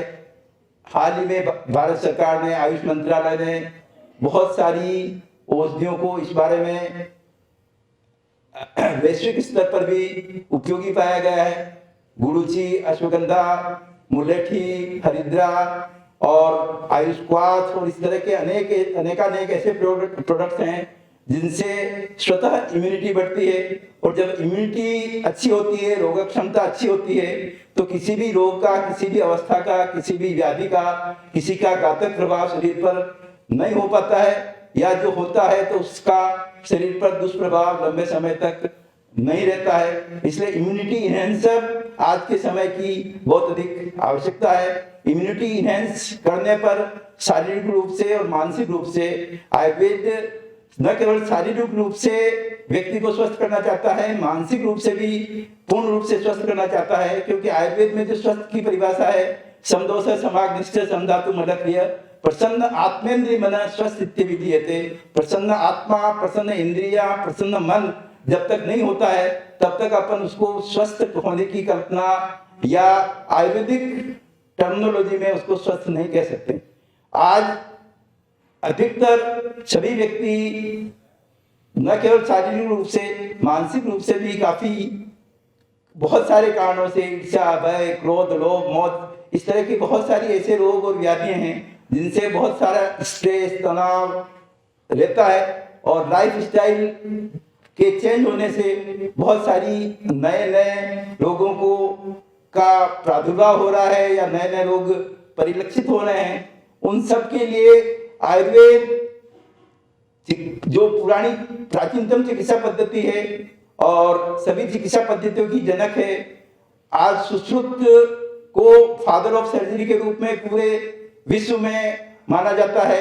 चरक को एक फिजिशियन के रूप में, चिकित्सा के रूप में चरक को माना जाता है, और चरक ने यहाँ तक उस समय चैलेंज के साथ लिखा है कि यद यास्ति तद अन्यत्र यद नास्ति न तत् क्वचित्, अर्थात जो चरक में है वो ही सब जगह है, जो चरक में नहीं है वो और कहीं नहीं है। मतलब इतना कॉन्फिडेंस उस समय के फिजिशियन को, उस समय के चिकित्सक को या उस समय के ग्रंथ प्रणेता होने का तात्पर्य यही है कि एक्चुअल में चरक चिकित्सा से या आयुर्वेद चिकित्सा से अगर या आयुर्वेद की दैनिक ऋतुचर्या, दिनचर्या और सभी तरह के आहार विहार का अगर सेवन आयुर्वेद के सिद्धांतों के अनुसार किया जाता है तो मनुष्य को शतायु या उससे अधिक होने की कल्पना जो शास्त्रों में और वेदों में है उसको पूर्ण किया जा सकता है।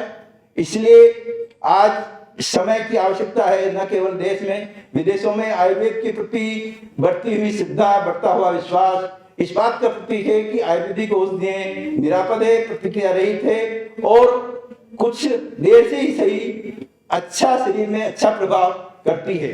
इसलिए आयुर्वेद के प्रति आप सब भी समर्पित हैं, हम उन सबका स्वागत करते हैं, अभिनंदन करते हैं। और आयुर्वेद के लिए जो आचार्य ने कहा भिज्जाम साधुर्तानाम भद्रमागम शालिनाम अभ्यस्त करुणाम सस्तम भद्रम भद्राभिलाषिनाम, आयुर्वेद के चिकित्सक के लिए, आयुर्वेद चिकित्सा करने के लिए, आयुर्वेद में रुचि रखने के लिए, हर्बल औषधियों के प्रति या हर्बल उत्पादों के प्रति रुचि रखने में, और यह अग्रणी संस्था कलाश्रम जो काम कर रही है वो एक अभिनंदनीय है, स्वागत योग्य है, और इसमें और अधिक उत्पादन इस वर्ष से अगले वर्ष पर, अगले एनिवर्सरी पर और अधिक अच्छे और ज्यादा प्रभावी उत्पादन जिसका जो इनके लिए दृढ़ प्रतिज्ञ हैं खत्री साहब, उनका परिवार, उसके लिए हम उनका सबका स्वागत करते हैं, अभिनंदन करते हैं। और आप सब का भी अभिनंदन। आयुर्वेद के प्रति कार्य करने की दृष्टि से, आयुर्वेद के प्रति श्रद्धा से, आयुर्वेद के प्रति विश्वास से रखते हैं, और आयुर्वेद आज नहीं कल और अधिक अच्छे ढंग से पुष्पित, परिलवित और फलित होगा, ऐसी आशा है, और उस सब में आप सबका सहयोग अपेक्षित है। धन्यवाद।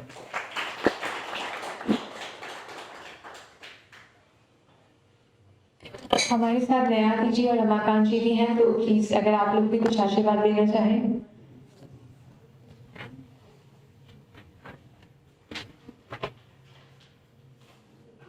सम्माननीय खत्री साहब, मैडम, कला आश्रम के स्टाफ और हमारे अग्रज, आज का बड़ा सौभाग्य का दिन है कि हमें इस कला आश्रम का जो दिन प्रतिदिन जो प्रोग्रेस मैंने शुरू से देखी है, वो दिन प्रतिदिन आगे बढ़ती रहेगी। भगवान से हम यही प्रार्थना करते हैं ये बढ़े और आगे। और इन्होंने जो ये प्रोडक्ट चालू किए हैं, ये इनका बहुत अनुभव रख करके ही तैयार किया जाता है, और इंद्रिय अगर प्रसन्न रहेगी और प्रोडक्ट या दवाई आयुर्वेद तो आजकल खाने पीने में सबने आयुर्वेद का ही प्रधान था। मसाले जो आप काम लेते हैं वो भी हर तरह से काम में ली जाती है। हल्दी, तुलसी, लौंग, काली मिर्च आदि इसका प्रयोग करना बराबर। आजकल कोरोना टाइम में ये तुलसी, हल्दी, अदरक ये बहुत काम करता है।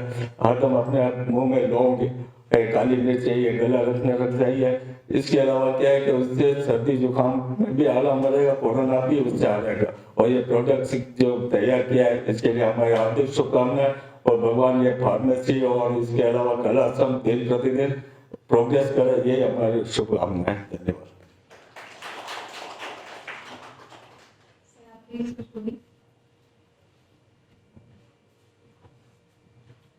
It's a matter of great pleasure to know that Tata Tea Tantrum, which was introduced last year and within a short span of 1 year, has reached to the great height. When this product was introduced, I was getting call from Bombay and other places when they saw that this product is from Udaipur, and they were appreciating a lot. I wish all the best that this company should grow to great heights. Thank you.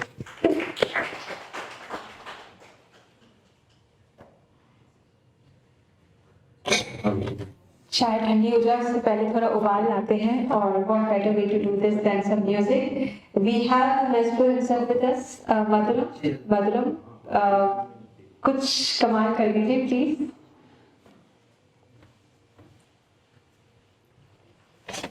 Thank you ऐसे कहा जाता है कि जब भी कोई positive दिन हो तो गणेश जी को याद करते हैं। तो आज टी टैंट्रम की फर्स्ट एनिवर्सरी है, तो मैं गणेश जी को याद करते हुए गाना गाना चाहता हूँ। हो तेरी भक्ति का वरदान है, जो कमाए वो धनवान है। दिन के किनारे एक कश्ती है वो, देवा तुझसे जो अनजान है। यूं तू मुश्किल सवारी तेरी, सब पे है पहरेदारी तेरी। पाप की आधी औलाद हो, कभी ज्योति ना आई तेरी। अपनी तकदीर का वो खुद सिकंदर हुआ है, भूल के जमाने जिसकी सीने यहाँ रे। साथ पाया तेरा हो देवा श्री गणेश, देवा श्री गणेश, देवा श्री गणेश। ज्वाला सी चलती है आंखों में जिसके भी दिल में तेरा नाम है। परवाह क्या उसका रंग कैसा है या कैसा परिणाम है। धरती में सितारे उसकी नजरें उतारे, भूल के जहाँ रे जिसकी सीने यहाँ रे। साथ पाया तेरा हो देवा श्री गणेश, देवा श्री गणेश, देवा Shri Ganesh. Thank you so much.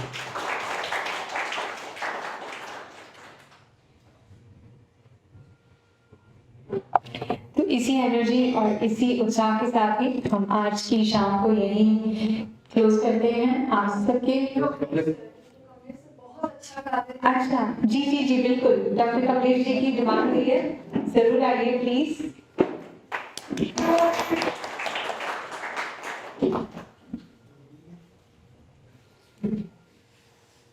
परम सम्मानीय director sir doctor Dinesh Khatri sir, petrol trust doctor Saroj Sharma ma'am, और यहाँ पे जो भी महानुभाव हैं उन सभी का आज जो कलाश्रम परिवार के हम टी तंत्रम की जो एक पहली एनिवर्सरी जो मना रहे हैं वो दिन प्रतिदिन ऐसे ही ग्रो करे और आगे से, जैसे मैम ने बोला था कि ये केक और से और बड़ा बढ़ता चले।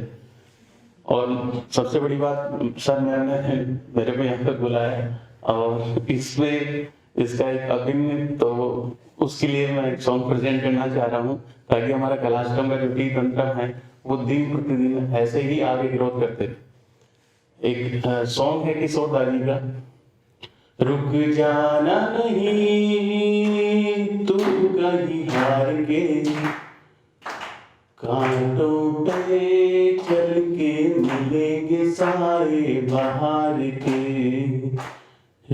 रुक जाना नहीं तू कहीं हार के, कांटों पे चल के मिलेंगे साए बाहर के, ओ राही ओ राही ओ राही ओ राही ओ राही ओ राही ओ राही ओ राही, सूरज देख रुक गया है तेरे आगे झुक गया है, सूरज देख रुक गया है तेरे आगे झुक गया है, यूं ही चला चल दिल के सहारे, मिलती है मंजिल दिल के गुजारे, शाम सुहानी बन जाती है दिन इंतजार में, हो राही हो राही हो राही हो राही।